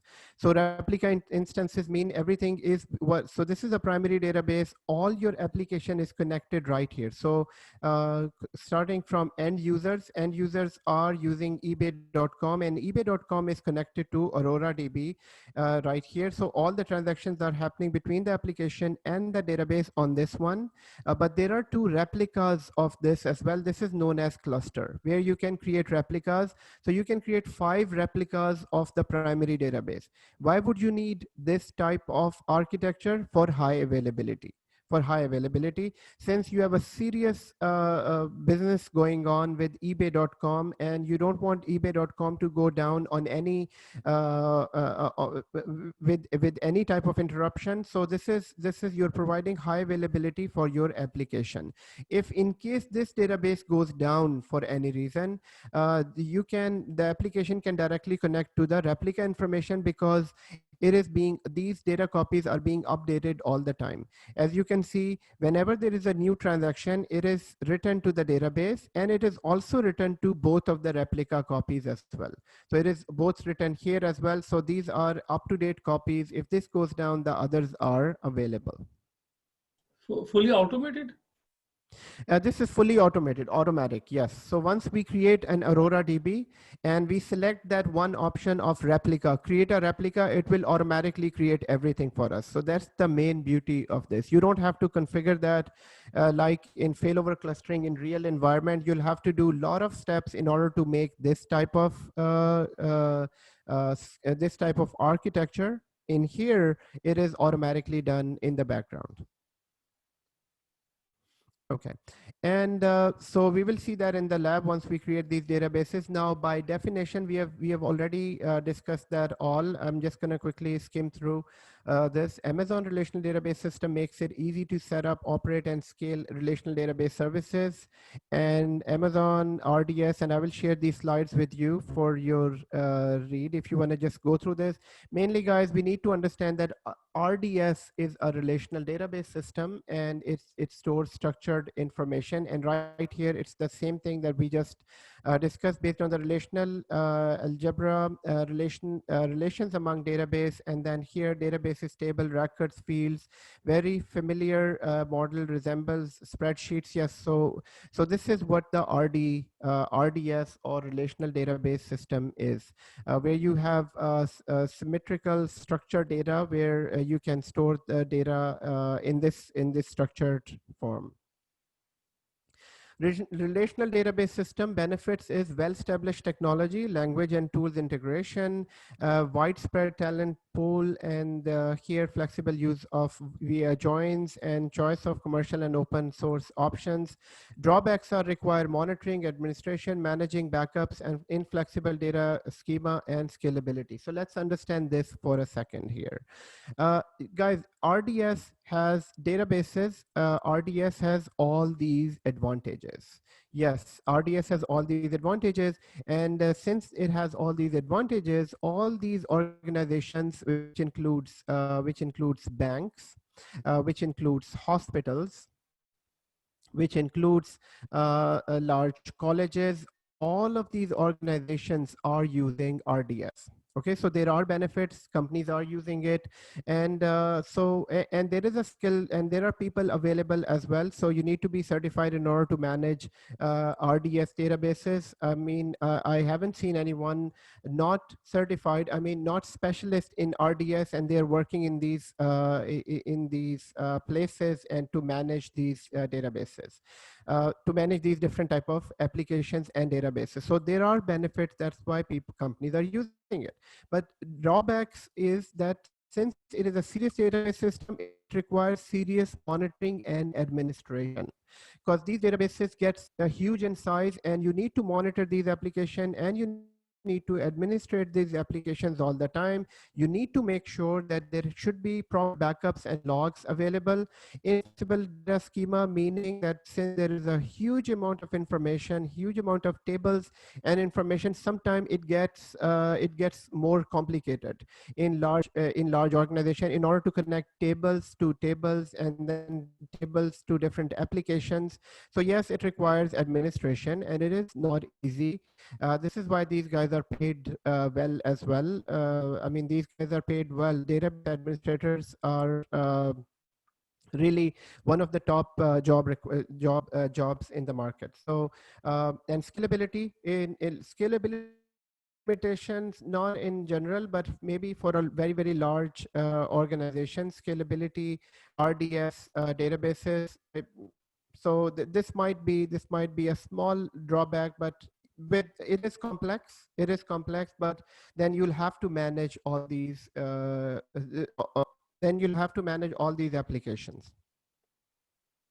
RDS supported databases are MySQL. So we just saw that in the previous screen. MariaDB, PostgreSQL, SQL Server, Oracle, which is commercial, and Aurora, which is AWS service. It provides MySQL and PostgreSQL.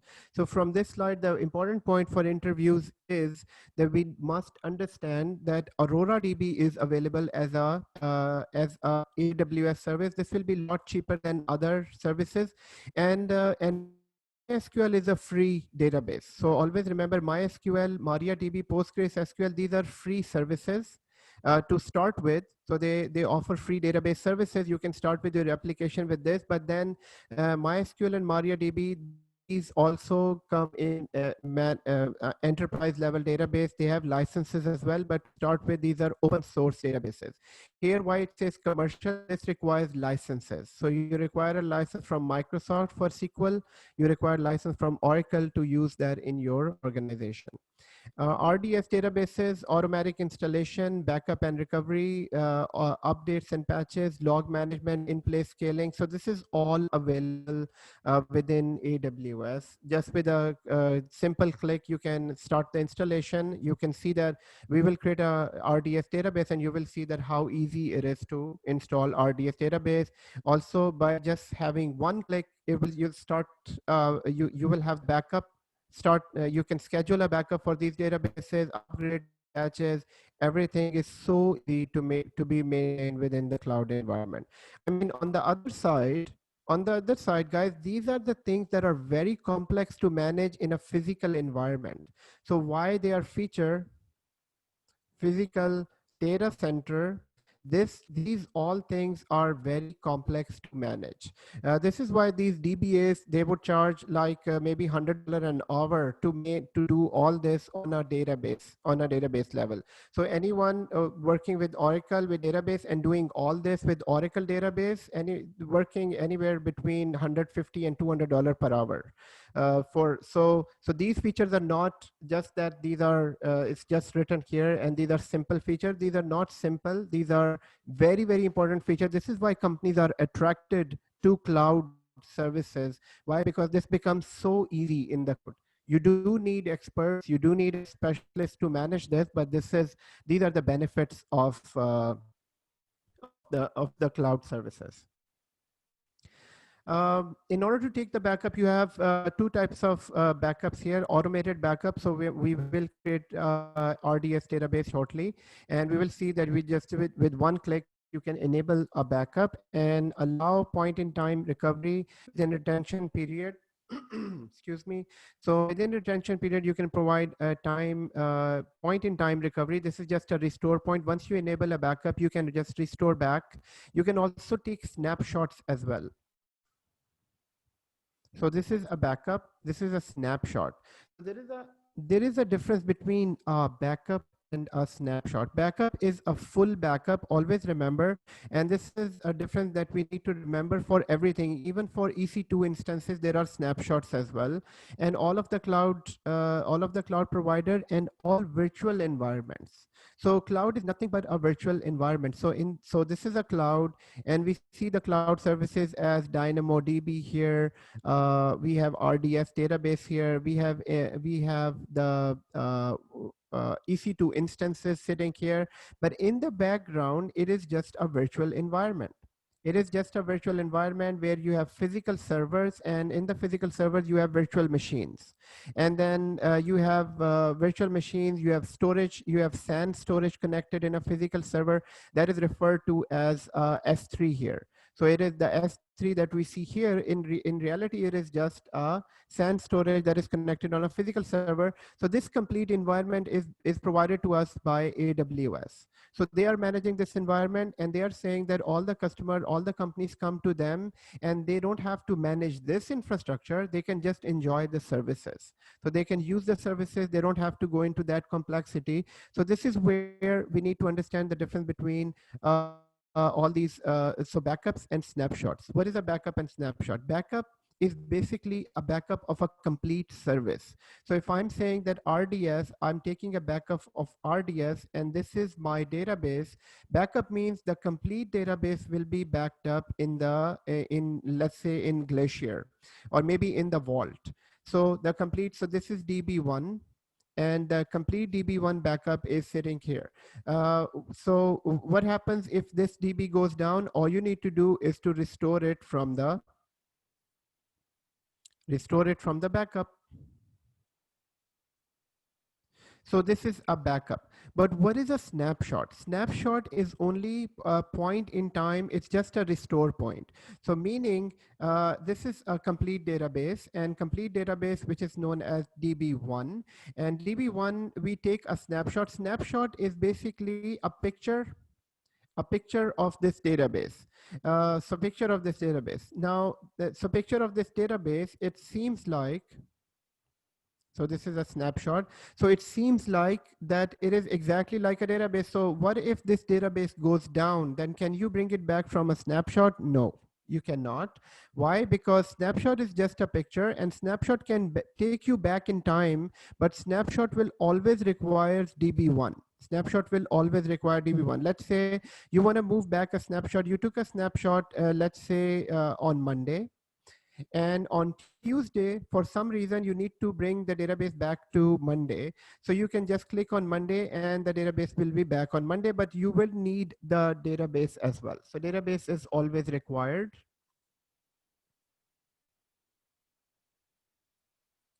Oops. Sorry, guys, I haven't seen the chat today. So I just enabled it. Okay. So, Adnan? Yes. on this, just two questions. 1 to 35 days. In that period, it will automatically update it, right? Backup will done. That's what is supposed to be mean. Yes, retention period, Okay. meaning that 1 to 35 days. So for till But it will 35 happen days, automatically. it will happen automatically. Yes, backups are happening automatically, but this means that you have a retention period of 1 to 35 days. You can get the data back for last 35 days anytime. From on 36th day, on the day 36, the first backup will be overwritten. Okay, so now, which means that you have 35 backups to go back to. So that retention means that how much backup is available where you can move back to. So 35 points are available. On 36th day, the first one will be overwritten. Okay, and the second one on this snapshot, you saying that once the main backup, main Database is down. database is down, we have to take a snapshot. So we have to ask a system or Amazon to give us a permission. Okay, so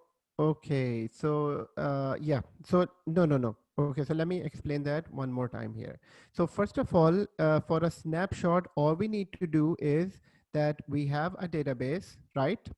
And database is working, DB1 is working with application, everything is fine. Now I decide that, I should take a snapshot. So I'll just go into the database settings and I'll take one snapshot for today. So let's say today is Monday and I took a snapshot. So snapshot simply means that I took a minor backup. I can say it's a minor backup of a database, and I took a snapshot. So snapshot can be taken anytime. So this is so your question was, when do we need to take a snapshot? Snapshot can be taken anytime, or every day I can take one snapshot. Okay, and database is working. Tuesday, and then one snapshot on and Wednesday. So I have now 3 snapshots. Let's say on Friday, if I need to move back to any one of the copies, let's say uh, I received a report that, there is some corruption in the database on Tuesday. So which means that I can move back to Monday. I can just go to the snapshot manager and then click on this. My database will be reverted back to Monday database. So this is what the snapshot is. So we are going to go for a break, Nosheen. Just give me just 5 minutes and we'll go for a 10 minutes break here. So main purpose of a snapshot is that you can move back to the database anytime. Okay. But my other point about the database going down, let's say if this database is completely crashed, then guys, in that case, snapshot won't help us, because the main database is down. This is where we need the backup of the database. So a snapshot will only help if the database is working and you need to move back or forward between these snapshots. You can do that, just like a restore point in your laptop. In all our laptops, we have restore points, and you can move back your laptop to a certain time if the restore points are enabled. Is that answers your question? Well, you extend the answer, but my question was, what happened to if the main database lost or damaged, what something happened to it? Right. Do we have to get some kind of permission or access from the services so that we can go into the main database? Right. So yes. So if the main database is down, then the only way to restore it from the backup. So let's say you've also taken a backup of the database, you can just restore it from the backup. So if the main database is down, then snapshot won't help us. Okay, snapshots are just point in time backup. And once we create that, there will be more clear. So I know that this is a lot of information, but once we start creating the database, that will be more clear. So recovery uses snapshots and log applications to selected point in time, and daily backups can occur at selected times. Okay. So right after, guys, let's go for a quick 10 minutes break. And right after the break, we will start working with our first database.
Hello, everyone, after the break.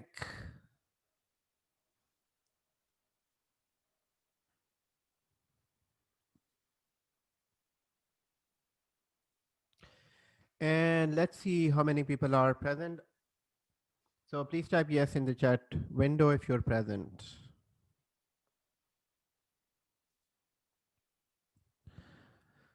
Okay, thank you. Atif, Ajmal, Noshin, Awais, Abdul, Muhammad, Riaz.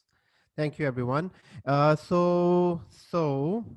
before the break, we were discussing about databases.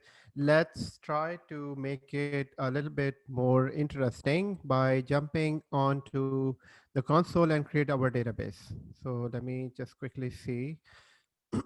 So we have so there is that lot of information. I'll share the slides with you, but most of the information we have discussed. So we'll come back to the slides and let's create our first RDS database. So why are we creating an RDS database, everyone? And so if you have a user Mark, log in with Mark. Okay, so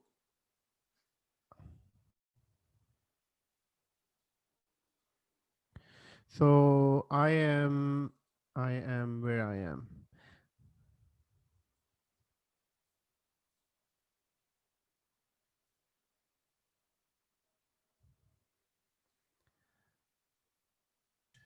In Australia.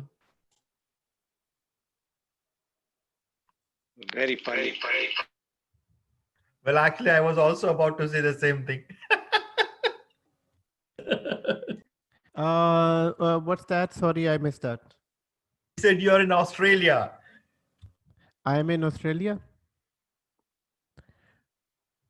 Asked us where I was. So I said you are in. Okay. And okay, I'm logging in now and log in with Mark. So whenever I need to log in, I will log into. So if you don't have the user Mark, you can log in with your normal. Oh, okay. So now I understand. I said where I am. So you said I'm in Australia. Okay. I thought I was saying, I was saying that where I am in the console on my computer. Okay. We know, brother Adnan, we're just joking. I know. You know, it's good for a change. But Harry's with jolly mood. It's very good. It's very good. We should all be in a jolly mood, in a good mood. Especially the databases. Databases are a bit of a dry concept, but now when we start creating databases, you will see. So in databases, we have, okay, so one thing before I can start. So FSX, and EFS are both exactly the same thing. So just have a quick look at it. It's a new service, but it's not that new. They just named it FSX. The main difference between EFS and FSX, both are file systems. So remember from yesterday's lecture that EFS is a managed file system and FSX is also a managed third-party file system. So they bought it from some organization and now it is part of AWS. So what is the main difference between EFS and FSX? Main difference is that EFS is only for Linux machines. So it is only for Linux machine. It's a disk that is created that can be connected between two EC2 Linux instances, whereas FSX, it is a file system as well, and this is for Windows machines. So that's the only difference. That's the only difference. It is for Windows machines, whereas EFS is for Linux machines. So both are file system. And I will create a lab and I will provide you the lab so that you can do the lab on that as well. So EFS is NFS? EFS is NFS, yes. So Linux use NFS file system, but they call it EFS here because they just changed the name. It is actually NFS. If you've ever worked with NFS on Linux servers, it's just NFS. Whereas FSX is SMB. So if you've ever worked with SMB in Windows servers, SMB is a protocol that is a file level protocol. So that is basically FSX. FSX is for Windows machine, EFS is for Linux machines. I will create a lab and provide it to you, and I would request everyone to go through all of the labs. Okay, so guys, in databases we have RDS, we have DynamoDB, we have Elastic Cache, and we have some other services as well. So most of these are again new services. In this exam, RDS, DynamoDB, Elastic Cache, and Redshift concept from Redshift will be tested on. So first of all, let's go into RDS and create our first database. Atif is saying you're still in Australia. Yes, I am still in Australia. You know, it's not easy to move from one, especially from this part of the world to that part of the world. But you know, I miss Canada for sure, 100%. That is no question about that. Um, so, so everyone, we are, so when we are in RDS, so what are we trying to do, guys? We are trying to create a database, and that is RDS database. And just like any service with AWS, just like any service in AWS, is just a few clicks. With just few clicks, you will be able to create that service. So you can create EC2 instance in minutes. You can create S3 bucket in minutes as well. Exact. So the same concept goes for the databases as well. It's just the main concepts that you need to understand. So we are about to create a RDS database, and in order to create a database, it's right here. So before creating the database, AWS, Amazon is also marketing for their own database as well. Since you are about to create a database, is saying that Amazon Aurora is MySQL Postgres compatible enterprise class database starting at less than $1 a day. Aurora support. So this is their marketing page. So they are trying to bring customers to their own database system, which is definitely cheaper than all other database system. But the reason behind why companies are still using SQL or SQL or Oracle databases, because it's not easy to move from those databases. Maybe down the line, maybe in next 10 years, large companies will start using this database as well, because they're obviously this is maybe many companies might be using it. I don't know any company is using it at the moment. Most of the companies are using their own database system. So in order to create a database, all we need to do, so here, just like all of the cloud services, you will see that if there are how many databases you have, how many clusters you have, how many snapshots you have, and then the other configurations. So in order to create a database, all we need to do, create a new database. So when you create a new database, so it starts from right here, that would you need standard create steps or would you need easy create steps?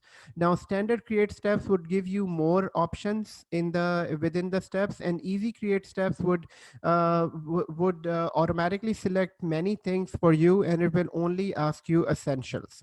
So I would say we will start with standard create, because in easy, we won't be able to see many options that we need to select while creating a database. So first of all, we'll go with just standard. And I'm going a bit slow on this so that everybody can at least create one database with me, and then rest of the databases you can create following the video during the week, because there are few demos. There are few demos that I have to do. Now, I know that some of you really want to follow me in the lab. I know that. But guys, due to the time, due to the number of concepts that we need to complete, I have to go fast. So with this database, I'll just go slow. With the rest of the database, I'll just go fast, because I want you to see the overall picture of all of the databases. And then on your own, you can just follow the video lab and complete the configurations. Okay. So we are about to create a RDS database. Now, as soon as the word RDS comes into your mind, I want that mind map to open automatically. So RDS is a structured database. It is a type of database where you store information for employees data, student data. It is more structured. It's not easy to change the structure. It follows a schema. It follows a proper schema, and you can store only structured type of information. So this is a RDS database. And here we are going to go with standard create. We're not going with easy create. The only difference between standard create and easy create is that easy create would give you less steps. Standard create would give you more steps. And there is no other technical difference between the two. So now here it's saying that which type of database do you want to create? You want to create Aurora DB, you want to create a MySQL, you want to create MariaDB, PostgreSDB, Oracle DB, or even SQL DB. So to start with, we will start with the most simple one, and that is Microsoft SQL, so that we can complete a full circle. I will show you how to create other databases as well. We won't be able to create Oracle or Postgres SQL DB, because all of the DBs, once they are created, they will provide the same type of information. But I will create Aurora DB, MySQL DB, and SQL DB. If you can become an expert of all these three, you will be able to do this. And most of the time, this is done. These are done with the presence of DBA. Remember that this is all we are doing. DBA is sitting beside us. So some of the information that DBA needs to provide us in order to create a database. And remember the scenario. Scenario is very simple. DBA came to us saying, excuse me, saying that requesting that we have a requirement for a database, and you're a database, you're a cloud admin. Please create a database for us. And then that person will be sitting next to you. You are about to create a database. It is already decided that the type of information they need to store is RDS. They would need RDS type of database. So first this, and then you will start with standard create. And here, this is again a question for DBA. What type of database would you need? Now, how would they know that what type of database would they need? They would know because because they know what application is using that database. So there are certain applications that have a strict requirements of using Oracle database. There are certain applications that are strict requirement of using Microsoft database. They might have a website that might be using this database. So again, this is a question for them. For us, we need to create a database for them. So let's say the requirement is we need a SQL database, Microsoft database. So when Microsoft database, second question for DBA, which type of database version would you need? Would you need SQL, SQL Express Edition, Server Web Edition, Standard Edition, and Enterprise Edition? So in this, first of all, we need to remember again, DBA, this is a question for DBA. DBA would say, I need an Enterprise Edition. So once you select Enterprise Edition, you also would need to provide a license too, because a Standard Edition, Enterprise Edition, and Web Edition, these all three databases required license from Microsoft. The only free version is Express Edition. This version is a free version, and here you can create a database of 10 GB in size. So Express Edition is mostly used for a very small application. Well, not a very small application. You can still store 10 GB of data, but the Express Edition is not used for large applications. So in this case, we are going to go with Express Edition. Now, if you ask me, is there a difference between in creating a database of Standard Edition and Enterprise Edition here in AWS?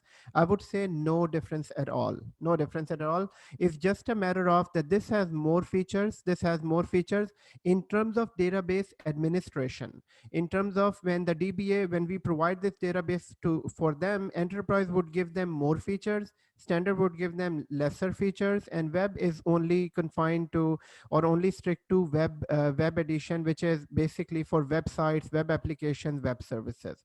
So in this case, we are going to go with Express Edition. So once the database is created, there is no difference at all once the database is ready. So first of all, we selected standard create, then we selected selected SQL, then we selected SQL Express. Here, if you need a license is included. So the license is included for this one. If you go with enterprise level database, it will require a license at the end. Here, it's just a free license included with our free free subscription right here. Now the next thing here is template. What type of template would you need for a database?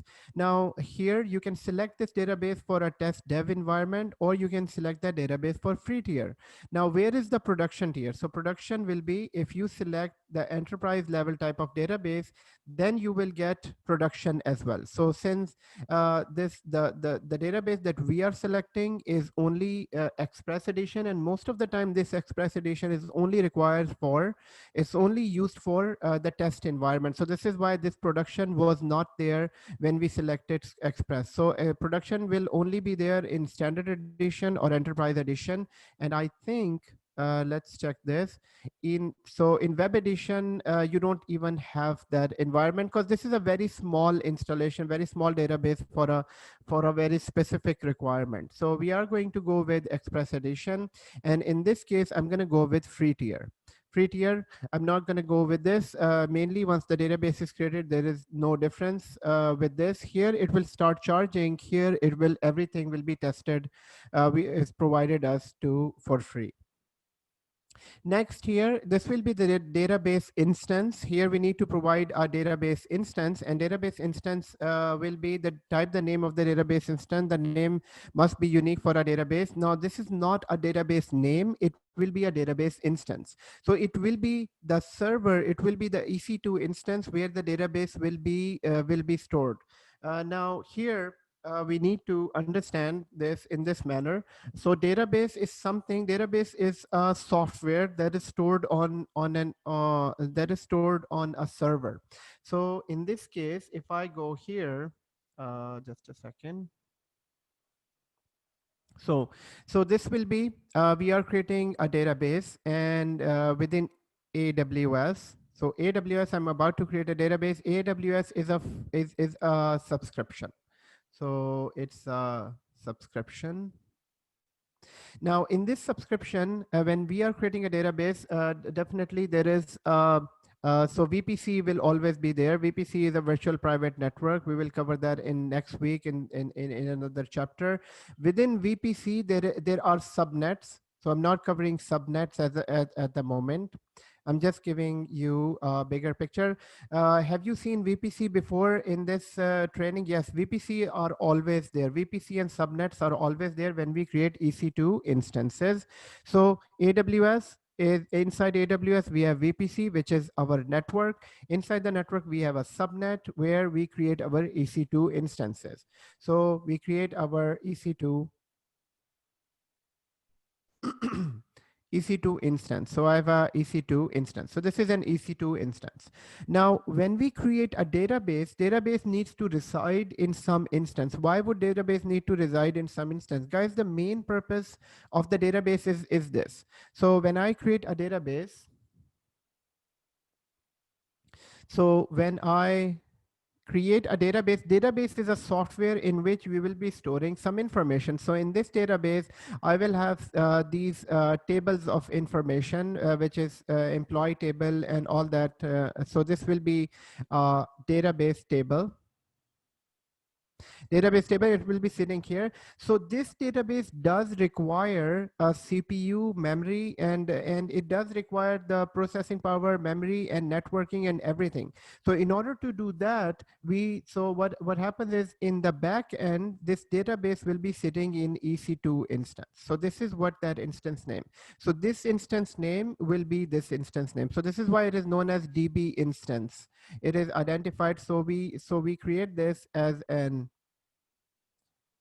this will be created as an instance, and in this instance, the database will be created. And why do we need an instance for a database? Because the database does require CPU, memory, networking, and everything. So this has the CPU, this has the memory. So this will use that memory. So so that instance name goes here. But why did the explanation would have been very simple, provide a EC2 instance name. But guys, why I draw all this? Because I want you to understand that this is how, in the background, this is how things are working. So things, we need to remember that it's a AWS database, number one. Inside there is a network, inside there is a subnet, and next week these things will be clear because we haven't covered them at the moment, but this is created for us by default. What we already know that yes, we can create EC2 instances and then we can log into EC2 instances. So we created in the morning 2 EC2 instances. Yes, Ajmal, you have a question? Yeah, so we can build the same hub and spoke network in AWS, right? Yeah, we created the hub and spoke network in AWS, yes. Okay, right. Oh, sorry. Yeah, Okay. yes, we created it in Azure, and we can create hub and spoke topology here as well. Yeah, we have to build a spoke network for database, right? Exactly, spoke network for application and database. Okay. For everyone else, we will cover hub and spoke network and VPC and subnets and networking in next week. So that's a different chapter. So guys here, so the things that we know from this drawing, that we can create EC2 instances and we can log into the instances as well. So when we are able to log into the instances, this is known as interactive login. We call it interactive. This is called interactive login.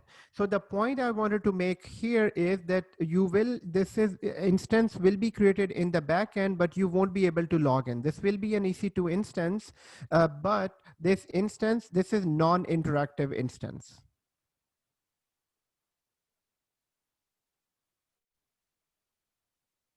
This is non-interactive instance.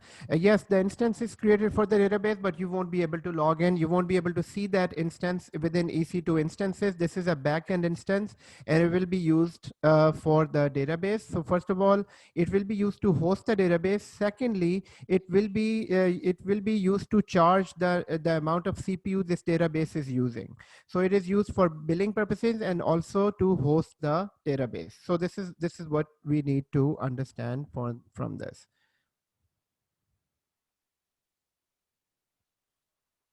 So I just wanted to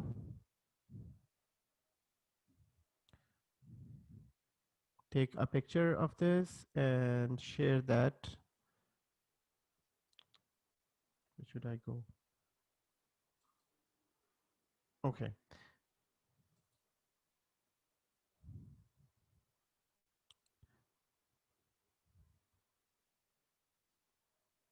Okay, it is stored and I can clear this.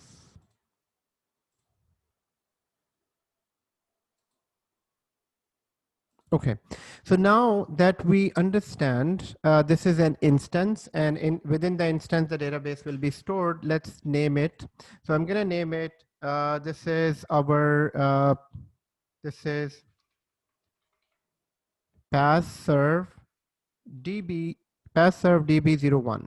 So pass serve db01, this is for, so I use the word serve here so that we can remember that it is the instance name where the database is stored. Now the next is that you need to provide a user ID for this. So we can provide a user ID to log in. So I'm gonna call this root account. So just to make it a little different from the normal ID, because this will be the account that will be used to log into the database. So here we will, guys, so here remember that the admin account that we are going to use will be the user account, the root, the name of the account, username will be root.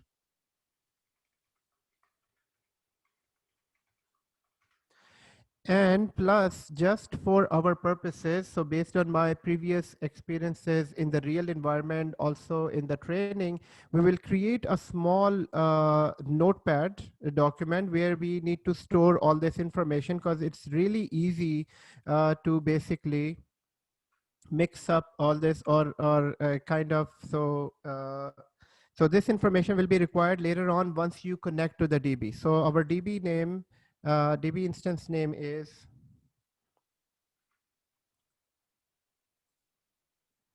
this, and the user account is root.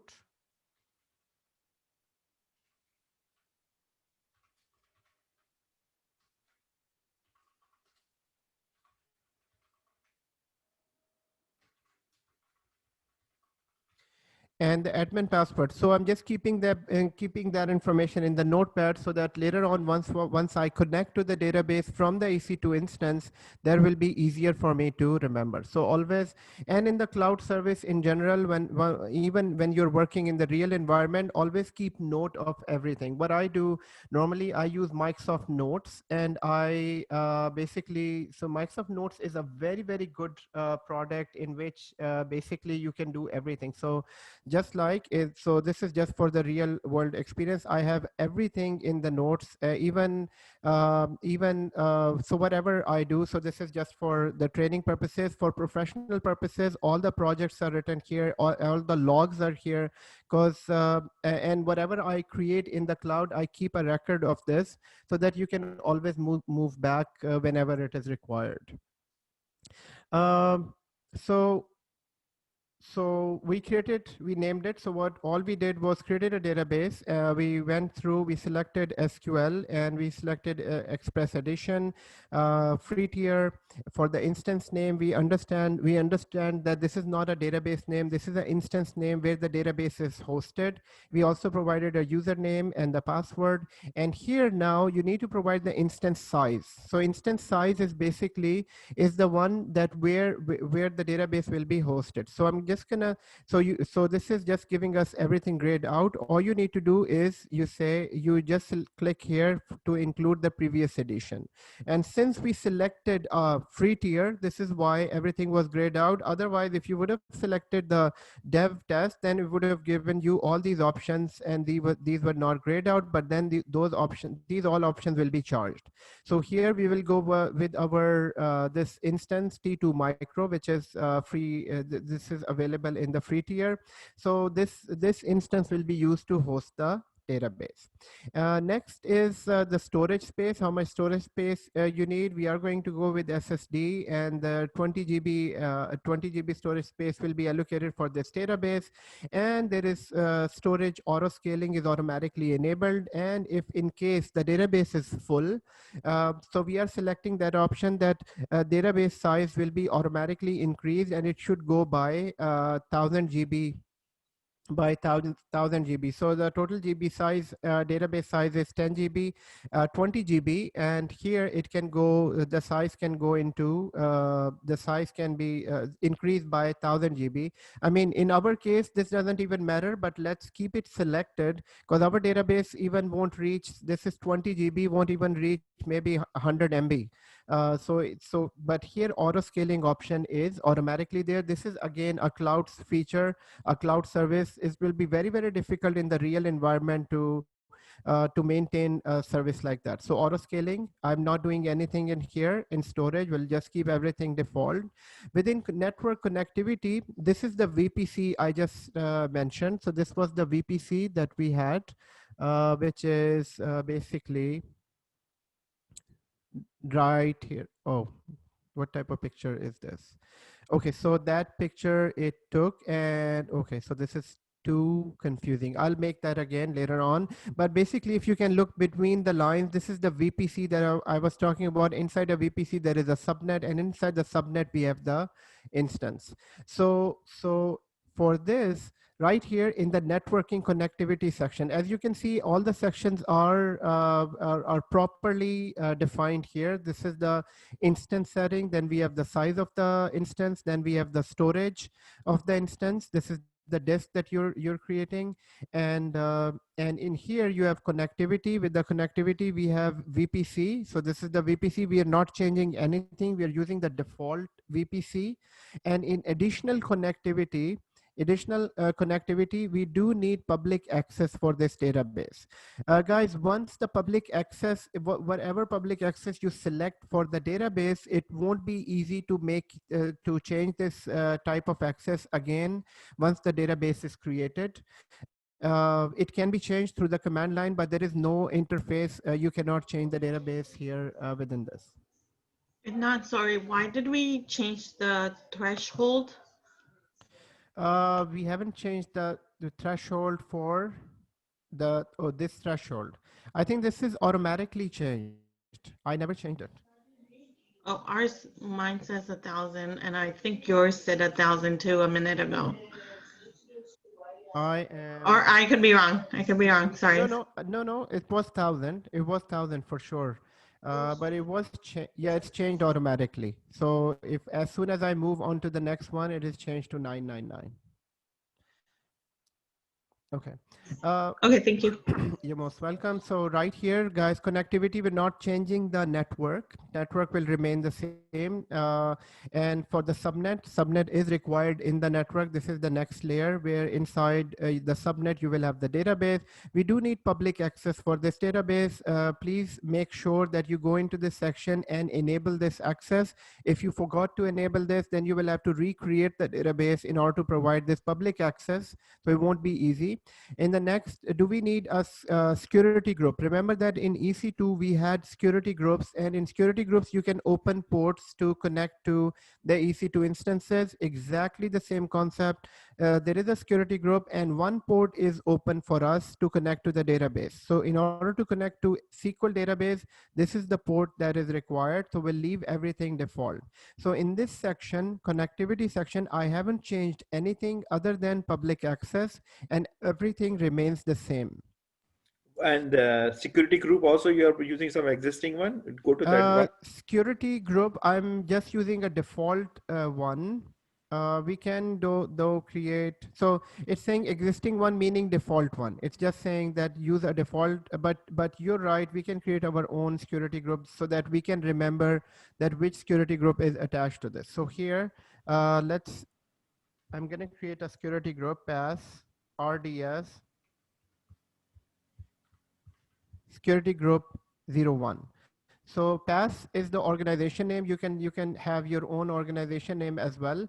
And this is a security group for RDS database, and it is a security group, and it's 01. So we just named it, and the only port that is open in this security group is 1433. So 1433 port is required. And I am going to copy that in the chat window, the name, if you want to use the same name or if you want to use a different name.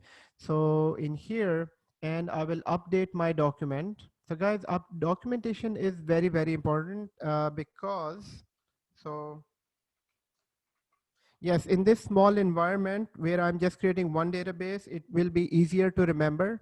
But I just wanted to show you that this is how in real environment we work. We just keep on creating services, but we keep track of each and everything. Yes, the services are being logged into. You can see the logs, but this will be really handy information once you work with different applications and need to connect this database. So None? Yes, please go ahead. Do we need to change or do something with the availability zone? No. So availability zone meaning no preference. If you change it, so there is a, I mean, we can select different availability zones for us. So for example, we can go with US East 1A. So since we are in the East, and there are these availability zones in North Virginia region. So if I say no preference, then it will select the most suitable availability zone for us. But let's say if there is a requirement and you already know that your application is in 1B, then it is better to have the application and database in the same zone. So this is why we have this option. Thank you. You're most welcome. And then one more quick question for this, Yes. Writing the notes in a real environment. Do you use Excel sheets for tracking or? Yes, for sure. Excel sheets are used, I mean, all the time to keep track of all our environment, to keep track of all the architecture. We do use a combination of Excel sheet, Visio diagrams, and Microsoft Notes as well. Okay. So guys, here all we did in the connectivity session is select the public access, number one. Number two, we selected create new, and we provided a name. We haven't changed anything in the port and the availability zone. Next one is, do we need Microsoft authentication? For now, we're not going with this option. If we go with this option, this requires the directory service, and we haven't created a directory service. Next week, we'll go through the security chapter and we will create create a directory. Directory means that we need an active directory service with this. It will ask us to select a directory service. We don't have a directory service at the moment, so that is fine. Now, your question might be, if we don't select this option, then which authentication method are we using to connect to the database? Guys, we are connecting through our root account. Remember that we are creating this root account for the instance. The same account will be used to authenticate against the database. So for this option, we are not selecting this option in the additional configuration here. And now here, this is where you will create the database name. So here I'm going to create, actually, this is database parameter. This is the type of group inside the database, option and collection. Hold on. So this is for database options, backed up option. So this is the version of the database, but where is the database name here? Okay, we can create the database name within the tool. Within the tool, once we create a database, once we connect to this database, this is just additional information. What will be your time zone? What will be the option group, and who will decide that? This is mainly decided by DBA. This is mainly decided by DBA. So. Okay, so I should ask the question, which subnet group did we assign to? Mine says default. You created a VPC. Okay, good. So yes, we created our own, we created a new security group, and the name of the group is this. You can provide your own name as well. Just keep a record of this name. This is the backup where we need to create a backup. So just by clicking this one option, you can enable or disable the backup. And it's saying here that you will need to keep 7 days of retention period. You can change it to number of days, but remember, the more copies you will keep, the more expensive it will be. So retention mostly means how many copies do you want to keep how many copies of this database you want to keep from the previous days. So here it's saying 7 days of the 7 days, I need 7 copies. And on the 8th day, first copy will be overwritten. So this is just that. Let's say if this is a very important database for you, then you can say, I need 15 copies kept as a backup. So, and the 16th copy will start again from the first one. So just remember here, the more copies you will keep, the more expensive the backup will be. So it will just keep on using the storage space. Ajmal, you have a question? No. Sorry. Okay. Okay, no problem. So here, I have a quick question here. It's a silly question. Yes, please go ahead. So there is like a nice way to back up all the previous version of the database. So why do we need, like last class you showed the versioning. So why do we need for versioning, is even though we have this kind of backup option here? Okay, yes. So so the question is about that yesterday we learned about versioning, and today we're learning about the backup. And in the backup, we're saying we need to keep the 3 backup copies. So we just need to remember that versioning is an option available in S3. So S3 as a storage, and that is right. So that goes to object level, and here we are just talking about the database backup. So that these are 2 different things. But it's a good question. Maybe it might be a confusion for others too. So it's a good question. So here, the backup window. So here, the backup window is, what will be the backup window? Which time would you like to take the backup? So if we select this, we can say, it needs to be taken at this time. So we can say that at 2 a.m. 2 a.m. The backup duration should be half an hour. So we can select a time for the backup to be taken, guys, because why we need to select a time? Because the backup will have some some impact on the instance processing. So it will use a CPU, it will use a memory. So you want to select a separate time for the backup to be taken. Most of the time, so mostly it will be off peak hours and late night when there is less load on the application. And that depends on from That depends on organization to organization. Nowadays, companies are working 24/7. So if the company is working 24/7 and all the time is a peak time for organization, then that depends on your organization's compliance department. The compliance department will decide, from 24 hours, which hours are less used, and or if you need to upgrade the server, upgrade the instance to a level where this backup doesn't matter, you can go with no preferences. No preferences, backup should be there, and it can be taken any time of the day because your server is so strong and it can take the load.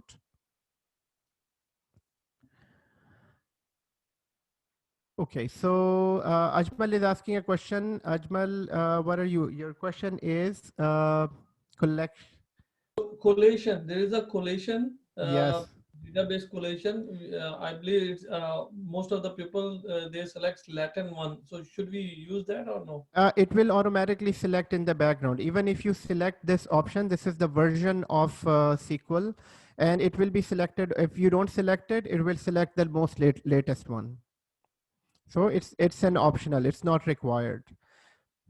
Okay, and here again, this is a decision for DBA to decide. So maybe their application is not compatible with this, or maybe their application is not compatible with even this version. So they might ask you to bring a previous version or maybe a different version of the SQL. So again, this decision, and this is optional. If you don't go with this, if you don't write anything, then it will automatically select something for us. So Mine is here, empty. sorry. The quotation. Yeah, you can keep it empty too. I can keep it empty. It will automatically select us that version for us. Um, so the backup and the backup window, we need to understand the backup window. If you run the backup in the daytime, then it might use the CPU, but if your server is strong enough, you don't need any preference. So here, I'm gonna just say no preference for this. Copy tags to the snapshots. Copy tags, if we use tags here, then it will be copied to the snapshot, meaning tags. What is tag? At the end, we can use a tag that this database is for IT department, or what is the name of the database server. Shakil, you have a question? Sorry, no, 1 minute. Did my mic got muted or unmuted? Sorry. It is unmuted all the time. Yes. Sorry. No problem. Okay. Okay. No, it was muted before, but it got unmuted, but it's fine if you don't have a question. So guys, here, performance insight, we have enable performance insights, meaning default 7 days retention period. Again, this is for monitoring purposes, master key and everything. So these keys are for security purposes. We'll keep them as is.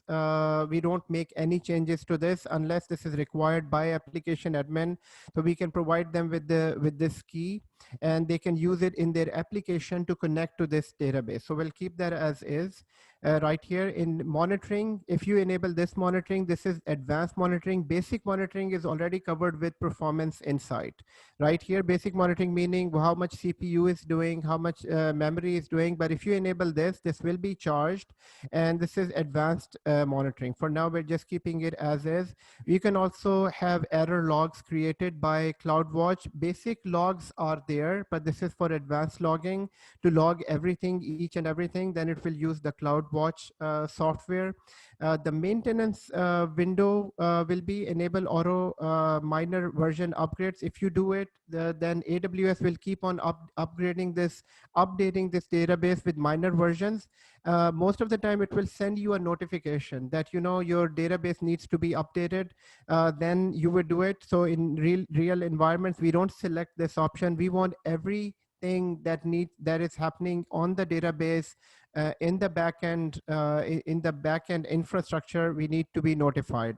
So if you don't do this, then it will automatically do the upgrades, and this is not a good option for a production database.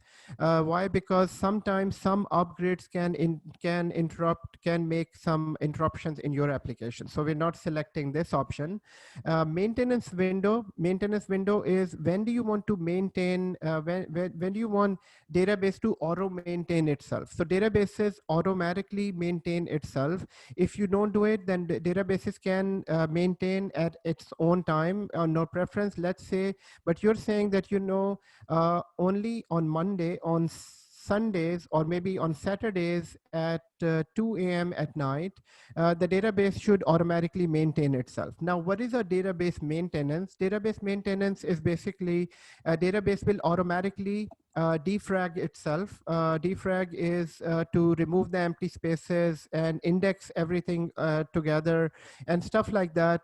Basic maintenance that is automatically done on the database. So who will decide that? DBA will decide that.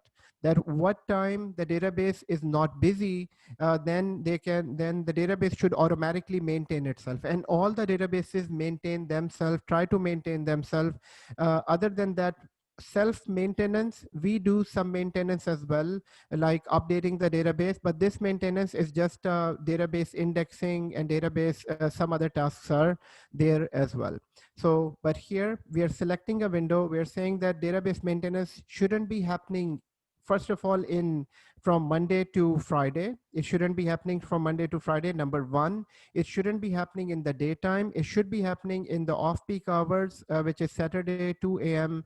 and for half an hour. This is our suggestion to a database admin, but the database admin can provide their own information, and they can provide their own decision on this, that whatever they want to have the maintenance window. And most of the companies maintenance window is already decided. Banks have mostly maintenance between 2 a.m. and 6 a.m. and other companies like telecom companies, they have maintenance time anywhere from 6 p.m. to 6 a.m. So, but the banking environment, mostly it is on the weekend, and from they start at 2 a.m. And so this is already defined. You don't have to decide that, they will let you know. Deletion protection, if you enable this, then you won't be able to delete unless you unprotect and then delete it. And here now it is giving you the cost, the way it will be charged. So here it's saying the instance will be charged for the same thing. It won't be charged in the free tier for 750 hours. We all know that. 20 GB of general purpose is not charged, and this is all included within the free tier. So this is how we create a database, and I'm going to create this database now.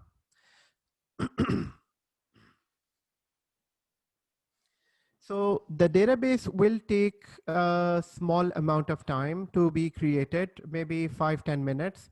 Once the database is created, then we'll come back to this. So in the meantime, everyone, let's create a second database.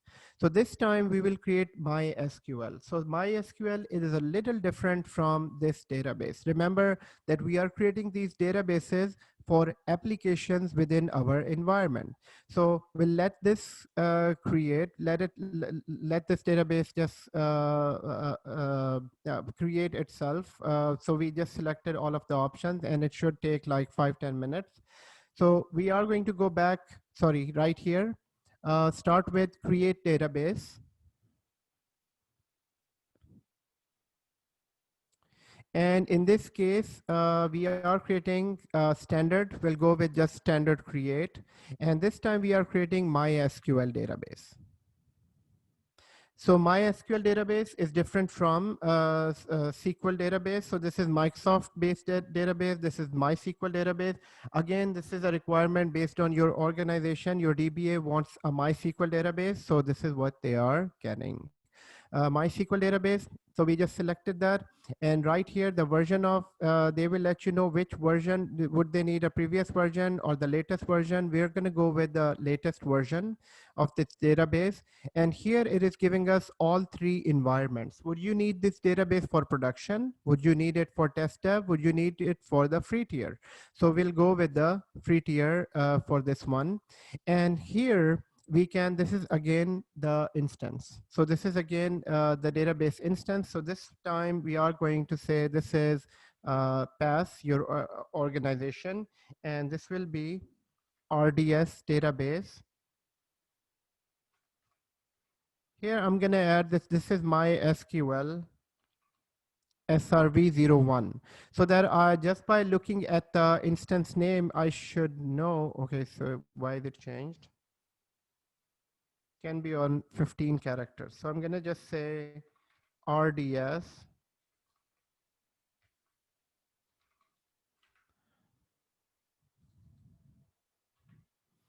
So it's so with pass it was a huge big name, but here I'm just gonna say, and here it is also giving us that example, but it is stored in all lower cases, my DB instance. So just you can say that, and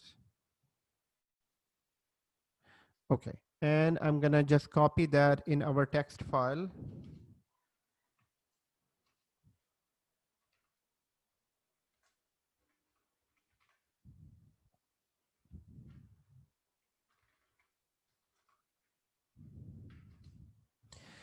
So the admin account I'll use the same root for this, and even the security group.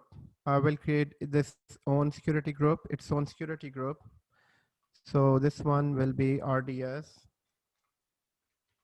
So I'm just updating the text file, my log file. I just call that log file. So whatever changes I'm making in the environment, it should be all logged. In my own file, it is being logged within the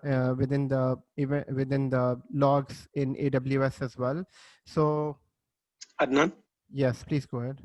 would you please go up for a second Yes. on top? So I just missed something.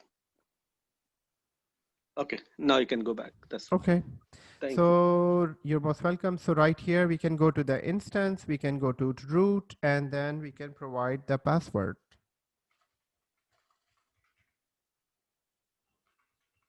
You selected free tier for this also, right? Yes, free tier. So all of them free tier.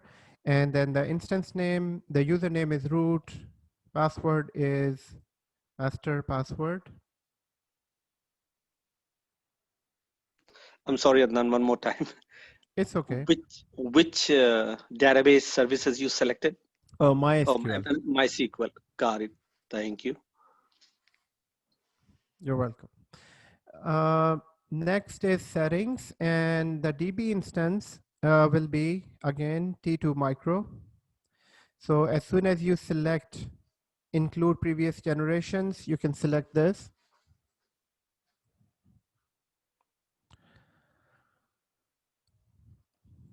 For the storage, I'm not changing anything. For the storage, everything remains the same. Within MySQL, since it is a free tier, I don't have the option for multi-AZ deployment. Multi-AZ deployment, basically, if you need to have multiple nodes for this database in a free, it's not an option. But let's say if I select production in here, and then I go down to then I can get multi-AZ environment. Multi-AZ environment meaning that it's a production server and you want to create a replica servers or a cluster of these servers as well. For now, we don't need this option, and essentially I'm not going to go with this. It's just multiple databases. It's the same configuration, just multiple databases for high availability. So what we did in the settings, we just named it. And then we provided root account name. We also provide the password. Within the database size, we selected T2 micro, which is, if you're not able to see that, then you just need to enable this checkbox. In the storage, we're not changing anything. In availability, durability, we're not selecting this option.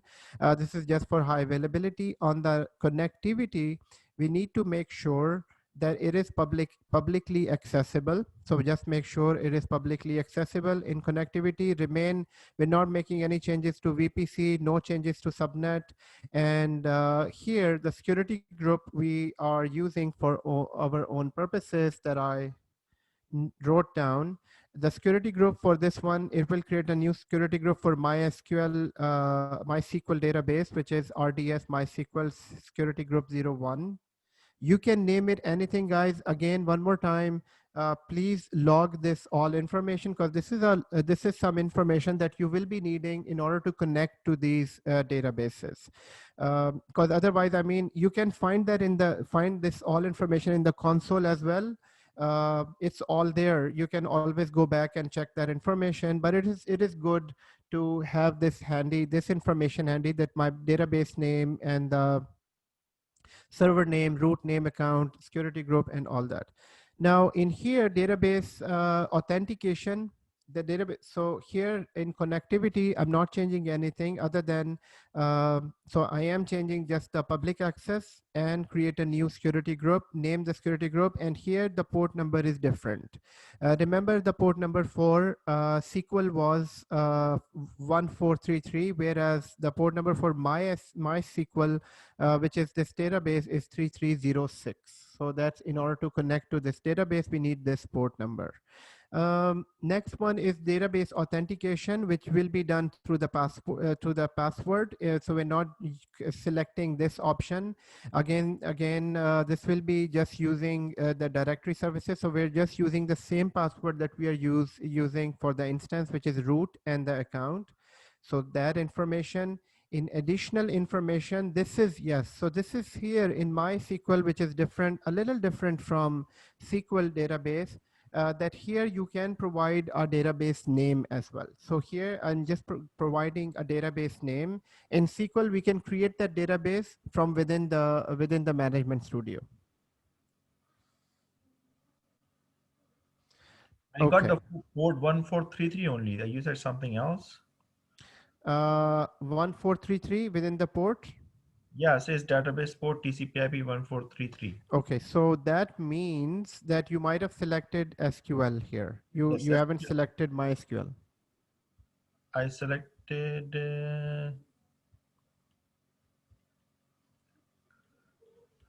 Where is it? Hold on. I selected MySQL server. You selected MySQL server, and the port number is 1433. Yes. No, not MySQL server. It's a Microsoft SQL server. Yes. So yes, Microsoft SQL Server is 1433, but you need to select MySQL, this one. I don't see MySQL for myself. Maybe something wrong is missing. So how many options do you see in the database? I see Amazon Aurora, MariaDB, Post GRE SQL, Oracle, and Microsoft SQL Server. Okay, so you don't have MySQL. That's strange. Well, you might be using the easy create maybe. What? You might be selecting easy create, this option. No, I'm using the standard. It's standard create. And are you in RDS? So if you just go at the top, is it showing exactly like on my screen, RDS and then create database? Yes, RDS create database and create database, choose a database creation. Excellent. So what about the region? What is your region? Further down. No, region is right at the top. So yeah, North Virginia. North Virginia. So that's strange. It should be RDS create database, and you should get this option. We are. I'm getting the same MySQL. Yes, we all should be getting exactly the same option, and that is really strange. And you're logged in with Mark Adams? Yes. IAM account? Yes. Okay. I created which one before this, we created something else, right? That I did. This one is different. This one is different. So you see only 5 options, not 6 options. Yeah, only 5 options. And here you see RDS and create database. Yes. Okay, no problem. So I'll look at your screen. Maybe there is some, so obviously you're not provided with this option. So the only option for you is to create the SQL database for now.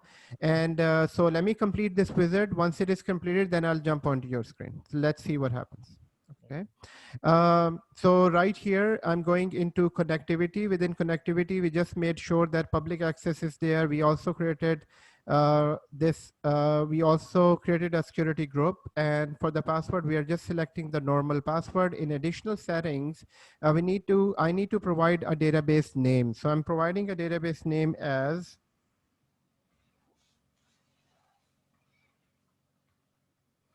RDS MySQL DB1. And I am going to keep that in my notes here.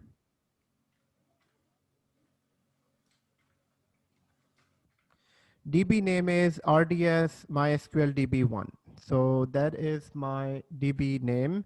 And other than that, we are just leaving everything as is, backups 7 days. So this doesn't even matter for us in the real environment. Yes, this decision needs to be taken based on the compliance requirement and the amount that your company is ready to pay, or the budget that you're setting up for this database. Maybe in some organization, they would say, we don't need 7 days of backup. We just need 3 days of backup. And then on fourth days, so 7 days and 3 days, that would affect the pricing or cost of this database. So for now, we're just keeping it as is, because at the end of the day, we are going to remove everything. So this doesn't even apply to us. But we do need to understand these all options. So here, the logging, monitoring, leave that as is, maintenance. So even if, Adnan, yes, please go ahead. would you please go 30 seconds back? Yes, yes. So connectivity, or which option are you looking for? DBA instance size, right from there. Okay, DBA instance size Instance is size. right here. So DBA instance size here, you just need to enable this option and you can Oh just yeah, select, okay. And rest, thank you. most of this is as is, you're most welcome. So right here, storage will remain the same. Availability, durability remains the same. Connectivity is just make sure public access and create a new security group. And the port is this. And Shakil, you can just complete the SQL, this Microsoft SQL database installation, so that you have two databases to work with. And we'll see that why are you not getting the MySQL? I think everyone should be getting MySQL. The only thing that I can think of, maybe you can log in with the root account and then try it. So you should be able to get everything. Okay, so REST, I'm not changing anything here other than that I have provided a database name. So database name is provided under additional configuration, additional configuration. The database name is provided, and you can use this database name or provide your own database name, but please remember the database that you have created. So this is the database name, and all I need to do is just to create this database. Now database is being created. We have created two databases. Now what we need to do is we need to connect to these databases. So the first database is created. Let's understand that on our whiteboard here. Quick question. Yes, please go ahead. Did you disable the enable auto miner version upgrade on this one as well? Yes, you can leave it as is, or you can, I disabled it though. Okay, thank you. Okay, you're most welcome. So what we have here is, so we created, so as Mark, which is, Mark is a cloud admin, and we created two databases. We created two databases, and both databases are sitting in their instances. So these instances are non-interactive instances. These instances will be working in the backend, and the databases is sitting. So one database is MS SQL database. The other database is MySQL database. So both are two different type of databases. And in order to connect to these databases, obviously we created these databases so that we can store some information. So on both of the databases, we need to create some, DBA will be using these databases to store information, like here, employee records, here on student information for a college, here some banking transactions on this database, so that we understand the databases are created for this purpose. Yes, I Shakil? have an error message saying the rate exceeded service Amazon RDS status code 400, error code throttle request ID. proxy null. Okay. So you are getting that error when you're creating an MS SQL database? No, actually, the second one was about us in process of creating. First one was created. Now, because I was not getting all the 6 options, I was going to check the third one, and when I started, it showed me 6 options, and then now this is error message, and I'm pretty sure it will not show now all the 5, 6 options. Right, right. So probably, I mean, do you have other services running as well? I mean, obviously we have 2 other instances running. Maybe this is because of the free tier limitation. So maybe you can delete one of the databases and then create again. You should get 6 options. No, initially when I started to create a database, I got 6 options, but Okay. immediately this error popped up, and now I'm pretty sure it will not give me. Let me try. Let's see. DS. You know, the only issue that I see may be that you might have not selected the free tier when you created your first database. Maybe you selected a production tier, and then that basically used all your free tier processing. So that's why it's not giving you any more. Maybe you can delete both of them and create the database on free tier, and this should give you all the options. Or maybe there is a process, like, no, when we give to create a database, the first database, when it is in process, and if I start for doing the second one immediately, then it gives the error, because now I am getting another 6 options. I canceled it and went again, and I'm getting 6 options now. Okay, but you know, I've created both of the databases at the same time. So Maybe my I laptop is not taking this. no, it's not about the laptop even because you're using the cloud environment. So all the processing is being done on the cloud. So it's not even the cloud. So sometimes that happens. Sometimes that happens. Things happen just sometimes there are no reasons for this. And even I'm not able to think of any reason. Just the reason that I comes to my mind is that you might have selected production instead of free tier. That might have accumulated everything, all the free tier resources. But if you're getting it now, that's excellent. So just create a MySQL. Okay. Okay, that's good. So here, guys, what we need to understand now, we need to connect to these databases. So in order to connect to these databases, what we need to do is we need 2 different softwares in order to connect to the database. So first of all, in order to connect to Microsoft SQL database on Microsoft Microsoft SQL database, we need SQL Management Studio. SQL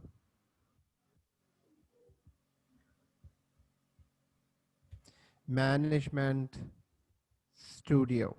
And for MySQL, there is a software called MySQL Web Bench. This is, I think, MySQL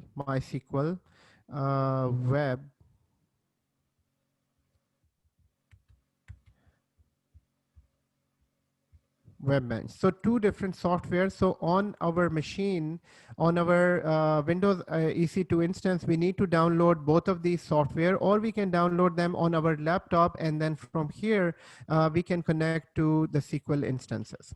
So first of all, let's log into our Windows instance and download this software. Yes, please go ahead. And then the second one, it will be Workbench, MySQL Workbench. Oh, yes. Sorry about that. It's yeah, I was about to search for this. Yeah, similar. Similar. Yeah, I was about to search for this. So this is Workbench, but these are both famous software. So so how do you get these software? These software you can get it from right from here. So we can say download my Workbench. Yeah, right here. So download my Workbench software. And so if you directly don't go to this, just search for this word. Just search for this word. It will take you to this website right here. So if you just search for MySQL Workbench, it would take you to this website. And I will share that link but it's better if you can search it on your own, but I will basically copy that link here. So this software will let us connect to our SQL database. I mean, this is to make sure that database is working fine. We won't be able to, I mean, we can create a very simple table, but mainly our work is till that point as being a cloud admin. The database is installed and we are connected to the database. So this is one. So once you go to the link, I've shared the link in the chat window. All you need to do, download this software. And once you download this software, then you can install the software. So I've already downloaded it though. So when everyone, I need your eyes on the screen. So once you get to this option, first of all we need to do is download. Just click on the download. Once you select the download, right here, it wants you to create your Oracle web account. So you don't need to create an Oracle web account. You can just say, no thanks, just start my download. Because if you start creating that account, that will take a long time. So it's better just not to create an account and just do the download. Once it is downloaded, then we need to install that. So once again, 1 minute, because I was busy creating database. Which are the two softwares we have to download to connect to the database? So the two software that you need to do are these two software. Number one, for Microsoft SQL, it is SQL Management Studio software. So I think we did a long time back before for Azure also, right? Yes. It's the same software. When we did it for Azure, it's the same software because it's the same database. And for MySQL, it is MySQL Workbench.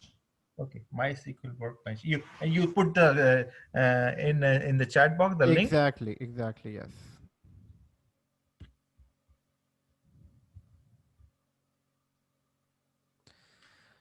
We need to install both on Windows Server? On the Windows Server. So, I mean, essentially, if we can install them on our, you can install them on your own notebook, but you can also install them, they should be installed on the EC2 Windows instance. But on EC2 Windows instance, it can take long time. So that's why I wanted you to install that on your notebook. So this is why we created the EC2 instance. But just by looking at the time, I think that it will take long time on a EC2 instance. So it's better to install it here and then connect to the database. So when I try to install the MySQL Workbench, it's asking for download the prerequisites. When I click on the prerequisites, nothing happens. For me, I'm getting. Yeah, it's asking, well, it needs to install C++, Visual C++, right? So here, let's see if I can download. You're right. Sometimes it's required to Visual C++, some .NET. So yeah, it's prerequisite. Yes, sometimes yeah. It does, but mostly it would just install MySQL. So when it is asking for prerequisite, is it not going any further? Yeah, it's not going further. Say download button on the next page to open the web page containing further instructions, but it doesn't go to the page. Yeah, it takes it back to the same page, the MySQL Workbench page. Okay, so when you say no thanks and just start my download, it takes you to this page, and from there it takes you to the page again. No, it downloads this MSI file, and then when we click it on this one to install, it asks us that we need to install the Visual C++, and then when we click on the next, and it takes us to the small window, setup wizard, and then on the side we have the download prerequisites, and then nothing happens. Exactly. Same thing to me. Okay. And we have only option to finish it, and it closes. So it maybe closes. We can download the Visual C++ or. No, but can Guys, you check if it is installed? I was able to download this.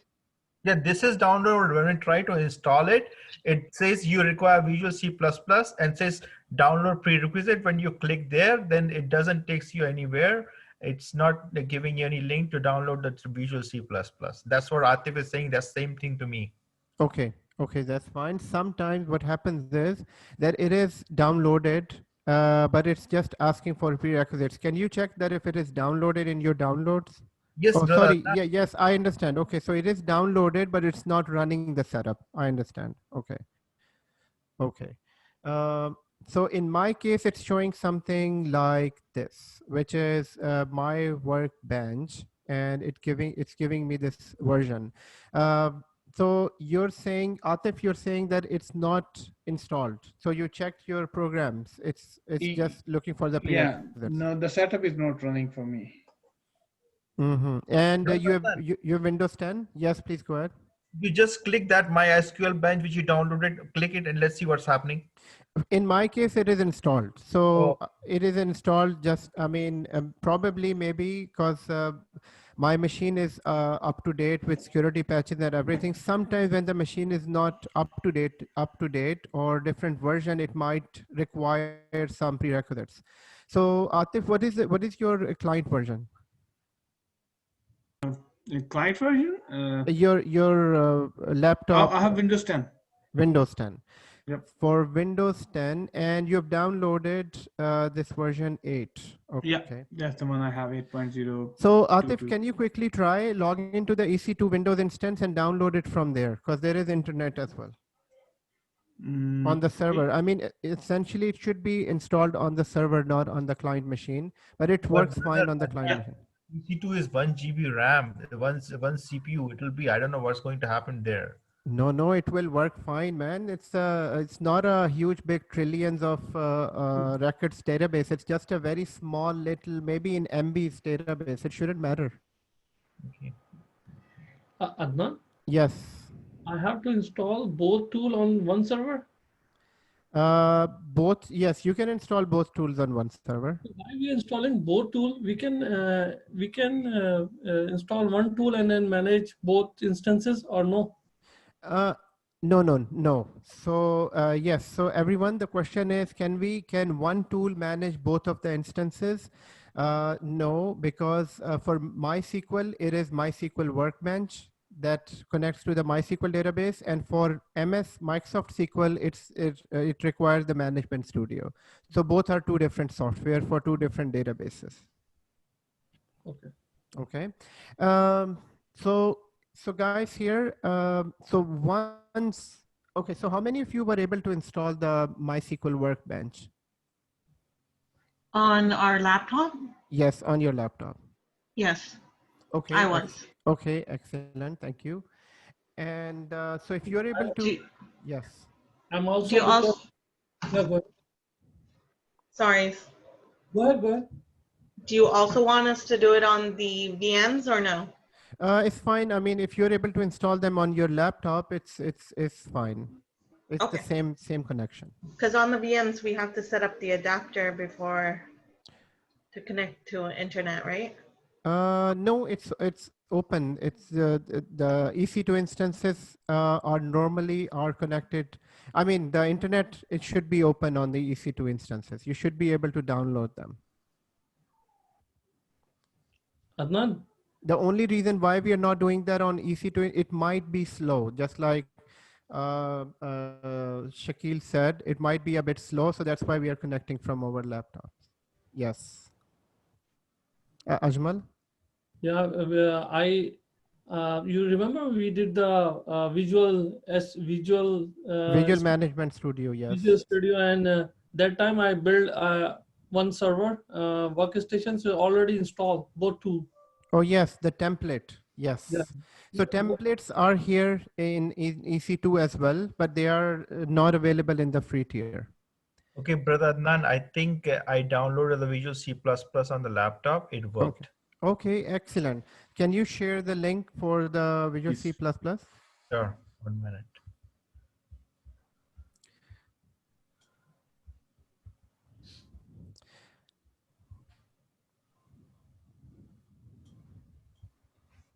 Control C and in the chat, where is the chat? Okay, set up new connection. I'm sorry, what just Shakil said? Do I need to have something in the system in order to download the SQL? Shakil? No, actually, because I was not able to install this, the welcome to MySQL Workbench, right? For that, it was asking me to install the Visual C++, which I downloaded and did it. Oh, it's like an attachment kind of thing. Do we have No, to it's have just that? we use it for that software which Brother Adnan asked us to install. So which link you download? The first one, x86 or x64? We see 64, Redis 64, 64, right? 4. Yeah. Yeah, that's the Thank Redis, you. the second one, right? Okay, so Riaz, this is what we need to do. So I've shared 2 links. So there are 2 links in the chat. Once you select the first link, which is the Workbench link, it will require Visual C++ add-on. So this is a small application, and Shakil has shared that link with us as well. So you can just go to the link and download Visual C++, and then after that, once that is installed, you need to install the Workbench. Okay, I'll do that. Thank Okay. you. So Brother Adnan, I launched this. Welcome to my SQL Workbench. And now from there, we'll go to database and connect to database. Yes, we need to connect to the database. I'm just waiting for a few others. Okay. So guys, what I'm going to do is we are going to connect to this database. Now here, this is MySQL Workbench. Now, when you're here, you need to provide a connection name. So connection name can be, I'm trying to connect to my AWS. Connection name can be anything. I'm going to say AWS MySQL 01. So it is connecting to MySQL, and here we need the host name. The host name, and this is the port name. Port name is 3306. And in this, we need to remember a few things here. Now, when connecting to this, there are few things that we need to remember, and those few things are, number one, that we have downloaded this software. So we have downloaded, let me just make it.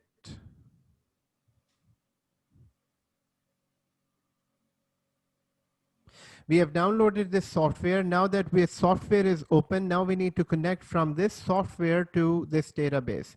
Now, in order to do that, the security group needs to be properly configured. The security group that is in between, that is sitting in between here, that is sitting in between the software and here it needs to be open. So the security group, remember that security groups have inbound ports and outbound ports. So we are interested in inbound ports. So inbound port should be open for my machine to connect to the database. So basically we have a database, number one. We also downloaded a software. We also installed the software here.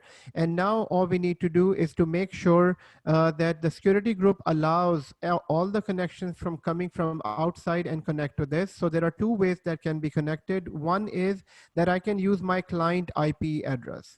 So the client IP address is mostly my public address that is that I will show you within the inbound rules, or we can say allow all the traffic. So all the traffic will be everyone can connect to this database, which will be this IP address. 0.0. So in both cases, and I will show you both these options, but this is very important to enable our security group to allow all the traffic coming from outside through this software and connect to the SQL Server. So in order to do that, what we need to do, so here I will go back to my login screen. So within the login screen, now my SQL Server is this. So we named it RDS MySQL SRV01. And within the SQL Server, we need to go here on the security group. Within the security group, I need to make sure that the traffic that is coming to this database should be allowed from my client IP address or from anywhere. So one more time, where am I going to? So I am going into the database. So in the database, and within the database, I need to go to this security group. So once you're in the security group, you need to make sure that So here within the security group, we need to just go into this inbound. So I'm in the security group that is used for this database, and I need to go to inbound rules. And inbound rules says that this SQL server can be accessed through this IP address. So this is my IP address. In your case, it will be shown your own IP address. So that we need to make sure when connecting to this database, guys. If you're not able to follow me here, because this is being recorded, that please do that on maybe during the week, just following the video. But again, one more time, that whoever is following me on this, I just wanted to show you again that the security group settings are from the database. You can go directly to the security group, or you can go to the security group right from the right from the database itself. So I'm going to go again to the database. In order to make sure that security group has the right port open, you need to go into the DB instances, and within DB instances, go to your MySQL database, and connectivity and security, just go to VPC security group, and within security group, we need to just make sure that inbound ports within the security group should be 3389, and the source IP address is this. So we just made sure that this is automatically done. We haven't done any changes in this. We just wanted to confirm that. So this is one thing. Secondly, I need to go back now. In order to connect, I need the host name. So on this screen, when you are in my workbench here, So, first of Adnan, can you just show us like how you go to this screen? Because I just able to download and it's open okay. there. So we go from file or something? So on this screen, you can just click on plus sign here. So MySQL connection plus sign. Or there on the top, there is a Okay, database. thank you. Right. So once you're here, you just name it.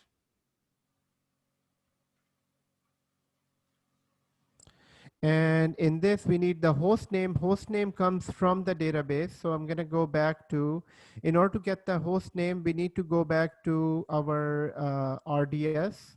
So I'm going to go back to RDS.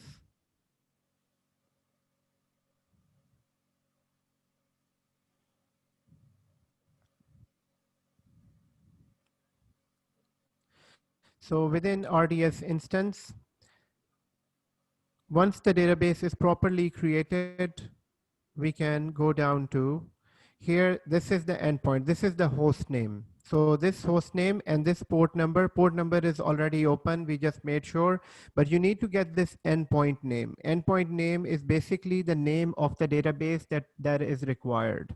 So name of the database right here. So we copy this name, which is this name here. Everyone, just please look at the screen. I'm going to change the screen.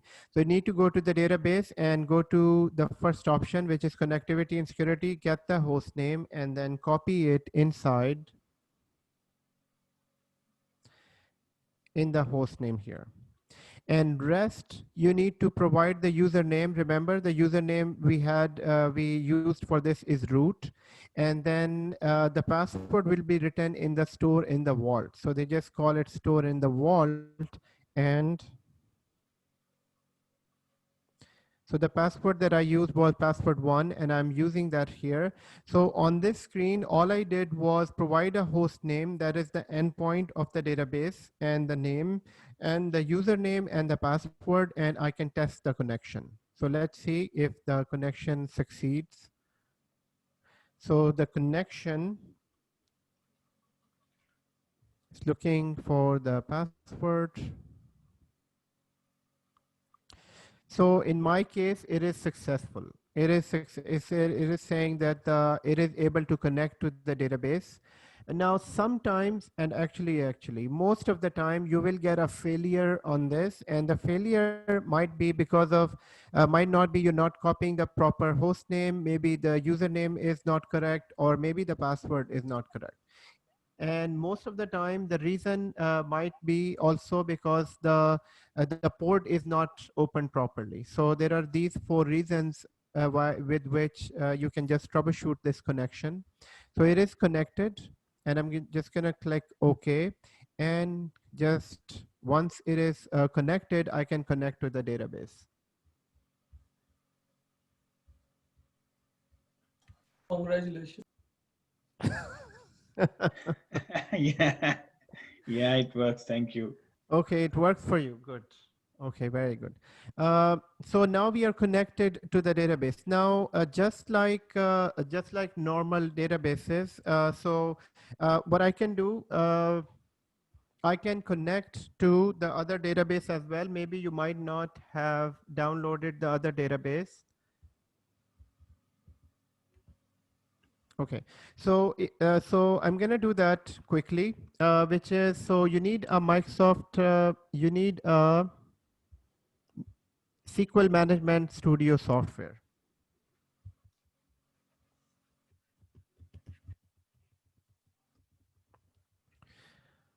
So SQL Management Studio software, which is right here, you can download this right from here. And once it is downloaded and installed,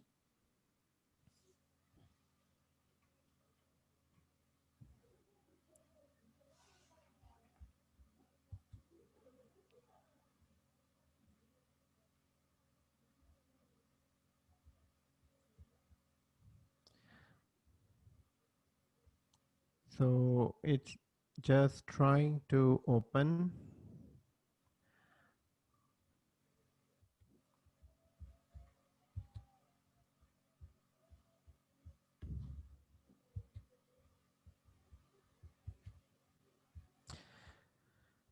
And similar strings will be required. So this is the software. Let me just bring it here.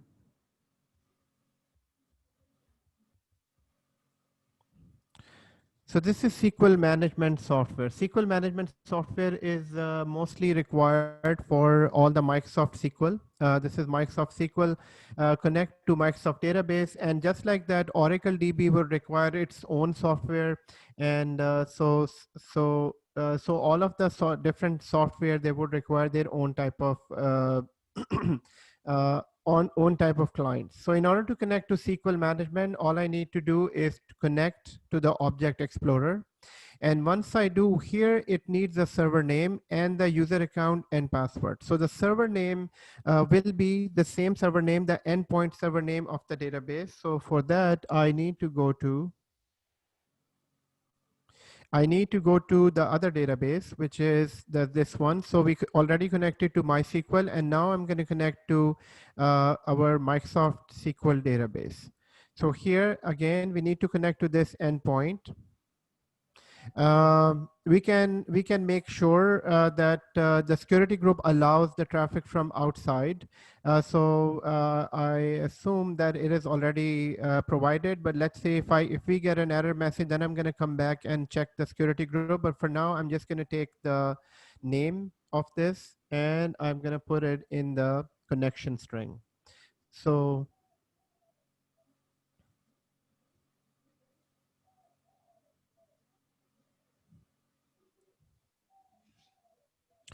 connection string right here, once you download Microsoft Management Studio, all you need to do, go to File, or you can click here on Connect. This will give you this screen. And in this, you can copy the server name, the endpoint server name of the database right here. And you need to select SQL authentication from here. And in this window here, you just need to type the username and password that we use while creating the database.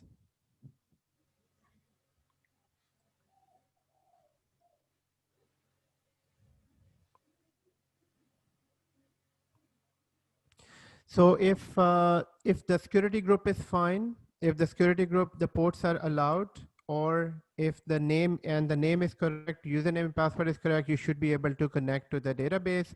And we are connected to this database. And this is the database that we created.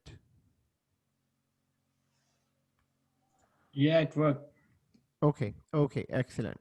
So we are created two databases in this manner. We can create Aurora DB database, guys. What I will do, I will create videos for all these databases, and so that you can try that on as well. So the main idea behind this is that we understand the number of databases that are available. So there are 4 type of databases available within AWS. So there are 4 different type of databases available right here. We need from the start.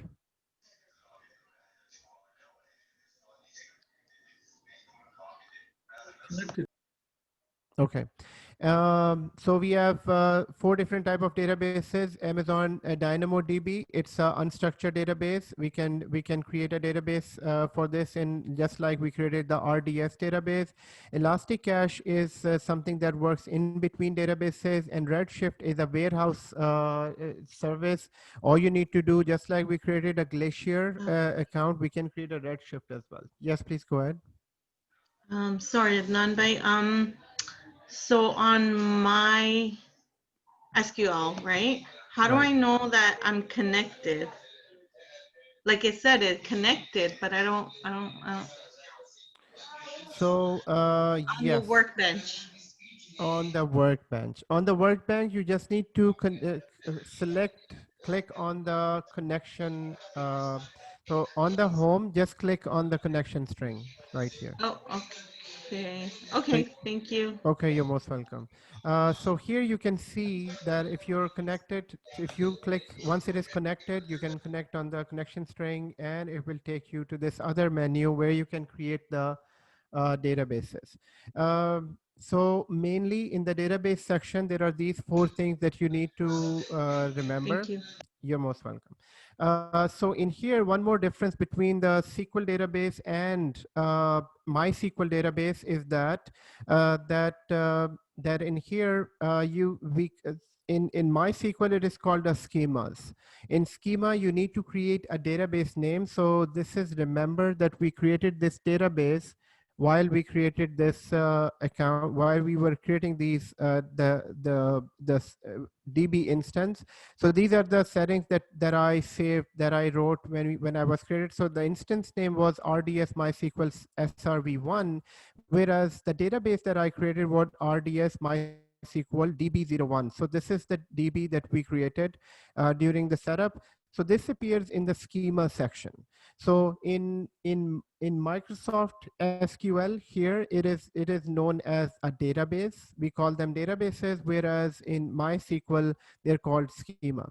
So guys, again, one more time, this is all these all decisions about the database. Once the database is created, all you need to do is to provide this information to the database admin, and database admin would use these strings to connect to their database from whatever tool they need to connect to. If it would have been Oracle database or maybe Aurora database, they would need these strings. So this is why I saved them.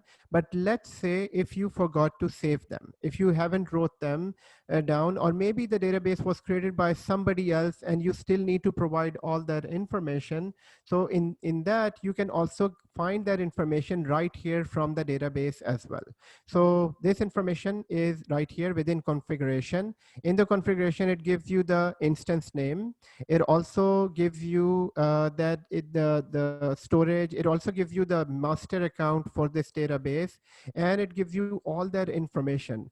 And remember, Ajmal, you were saying that collation, if you need to enter, so it automatically selected a version for us.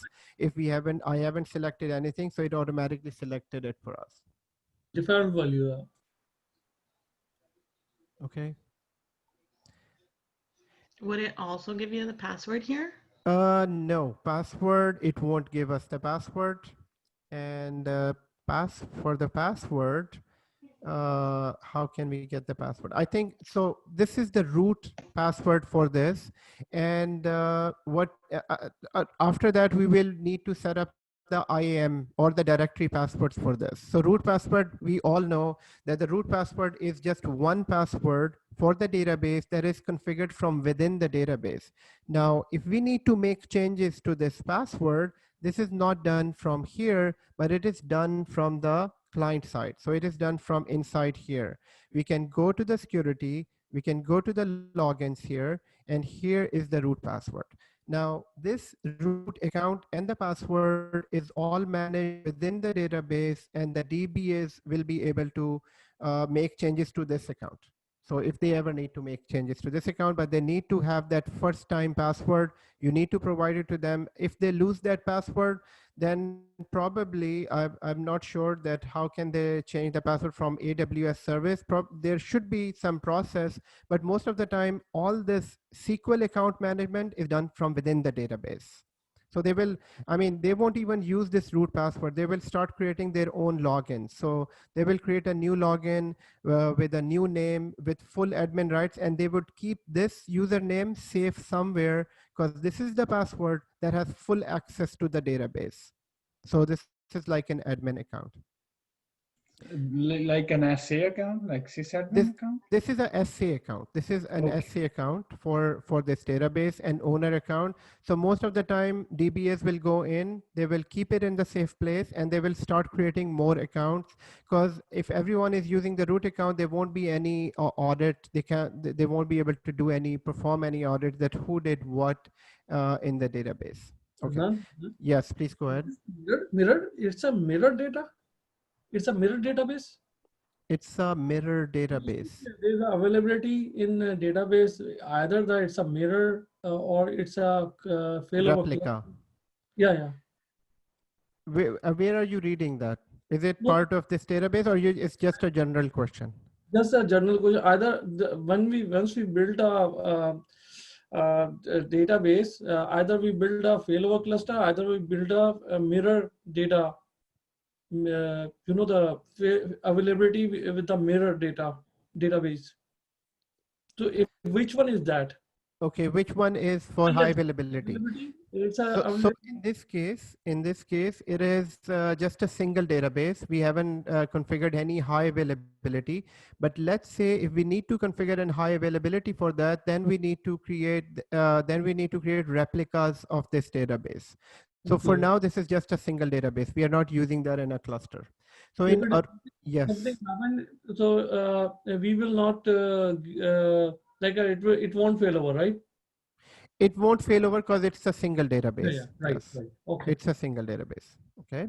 So, but in Aurora, we will be configuring a failover cluster database. So Aurora, we have all that option available on this database. In Express Edition, especially, we selected an Express Edition. High availability is available in Standard Edition, and it is available in Enterprise Edition as well. Okay. So guys, here for everyone becoming a cloud admin, we need to remember our responsibilities here. The responsibility of for being a cloud admin, your responsibility is till this console.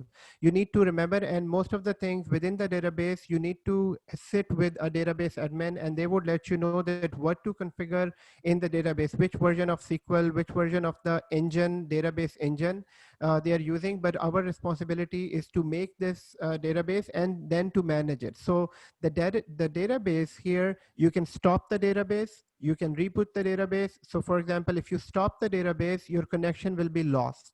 So the connections that we have with both of these databases, so one database we are connected through MySQL Workbench, and the other database we are connected through Management Studio. So if you stop the database, it will be lost right here. So this is a management that you can do from here.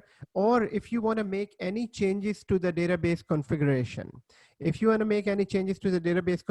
you can select the database and you can just click modify from there. And here again, you can change the instance size, you can change the storage, you can change even the VPC and all that. But remember that whatever you change will impact the production environment or the application that are connecting to the databases. So most of the time when we create a database, we don't make any changes on a running database. So this is modify, where you can make changes to the configuration. In the action, you can stop, reboot, delete the database. So right after this lecture, I would suggest to delete all these databases right from here. You can also take a snapshot from here as well for this database. And as soon as you take a snapshot, it would say, what is the snapshot name? I would say that this is 8th November, 8th November snapshot. And take a snapshot. So here, okay, saying only letters.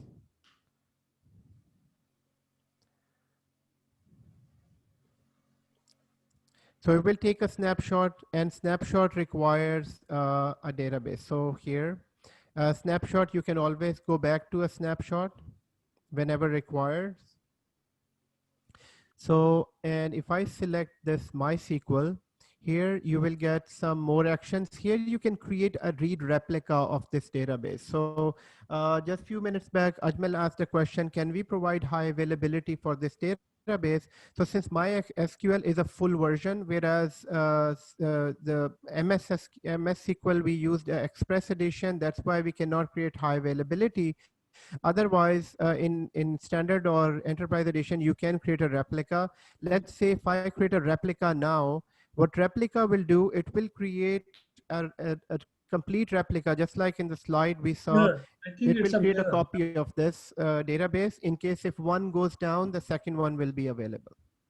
That would be a read-only copy, right? That will be a read-only copy, and you can make it primary whenever you like. Actually, the mirror is a high availability through through the storage. Like you have to have a double storage. And the failover, you have to have a shared storage. The difference is that. So this is like a mirror, I believe. This one is a mirror. This one is definitely a mirror. Mirror, yeah. And we will be working with a DBA, like. Yeah, exactly. So you will be working with the DBA because they would know that what type of backup or what type of replicas, because we cannot take this decision for them. Yeah, we can mess up big time. Okay, so right here it's saying DB instance identifier. This is a unique key that identifies DB instance. So a replica would be. For replica, you need to have a double storage, like a two identical volume. Yeah, for sure. I mean, when you create a replica, basically you're buying another instance, buying another database. So you will be charged twice. So, but it is providing you high availability. So I just named it the same server, but it's a replica. And all I need to do is select the same options here. It's an active passive, I believe. It is active passive. It will be active passive. So the main purpose of this is that if in any case, if one database, your main primary database goes down, then you can select from the replica, and users won't be, there won't be any downtime for the application. Right. So now here it will be shown like this. It is just creating another replica. So, and here the status changes to modify. Now modify meaning that we are modifying this database. So remember that we don't do these type of changes in the daytime or in the peak hours. We do these changes. These are part of maintenance changes, and these changes needs to be done in the off-peak hours.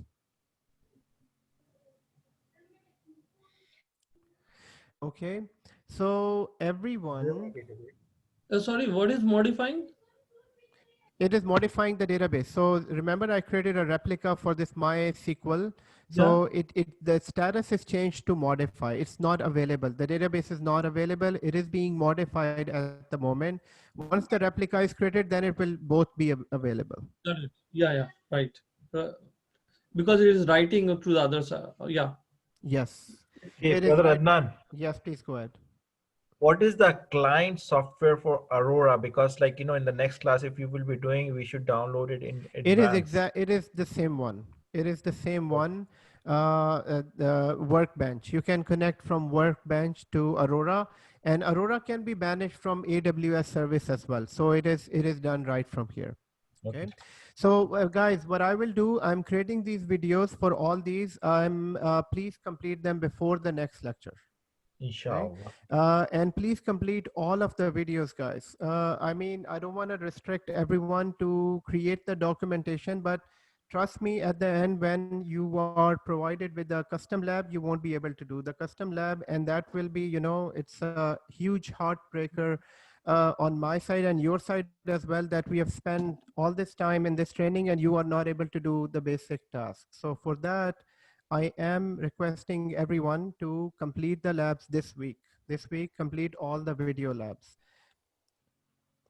Is it difficult to find time to complete all of the video labs? If anyone has any concerns, any questions in this regard. What I see on the videos, it's very helpful. It's to take a very few like 10 minutes. I can complete one whole chapter. I can fast the play speed. Yeah, So you can double fast it and then you can just quickly go through it. Yeah, the videos are very helpful. Yes, okay. Okay. I mean, that's why these are 10 minutes and 15 minutes videos. The idea is that so that we can be, it's just like a water flowing through the managing. Now, guys, there are hundreds of services in AWS. I mean, we don't expect to become an expert on everything, but uh, at least be an expert on the services that are required for cloud admin. So cloud admin is expected to understand everything, and I'll be adding more videos for S3 and databases in this week. So please complete them before the next lecture. The reason the video, because it's only 15 minutes, we can concentrate 15 minutes, not more than 15 minutes. That's for sure. That's for sure. That is for sure. Okay. So everyone, this is all for today, and we will continue from here next week, but complete all of the lab videos. If you can create a documentation, that will be excellent. If you're not able to create the videos by next week, if you're not able to complete the videos, then for the next week, next to next week, documentation will be compulsory for everyone in order to jump on to the next training. Okay, guys, thank you so much. And we will see you in the next training, next session. Adnan? Yes, please go ahead. What do you mean by documentation? Do you want us to have like the notepad with the documentation? What I meant by documentation is take a screenshots of the complete lab. So, but if you're able to complete the lab without the documentation this week, it's fine. If somebody is not able to complete that in this week, next week it will be compulsory for everyone. And if you're not able to complete the documentation, then I would say there is no use of going to next training, which is GCP. So, I mean, no use of getting all this information and not able to complete the basic task. So that's what I meant by documentation. Okay, thank you very much. Okay, thank you, everyone. And we'll see each other in the next session. Thank you. Majpin is asking, are we done with AWS? No, we are not. We are still in the middle of this training. But what I'm saying is, since we are still in the middle of this training, we should complete all of the labs before the next training. Okay. Thank you, everyone. Idnan, so you want us to send it to you via email, the documentation? Yes, please. So I'll share my email address right here. On the WhatsApp group, please. On the WhatsApp group. Okay, I'll share it on the WhatsApp group with the assignment information as well. Okay. Thank you. Okay, you're most welcome. Hafiz. Thank you. Allah Hafiz.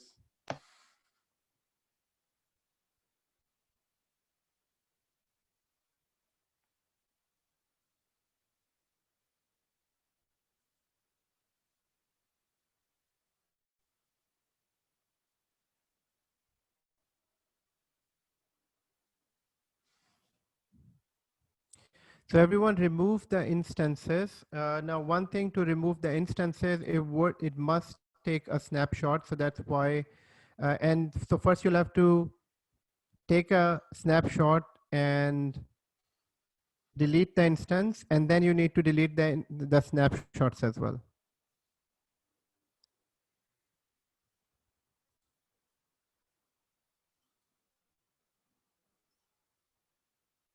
Oh. I cannot delete this one because it is being modified. So I'll delete that in maybe 10, 20 minutes.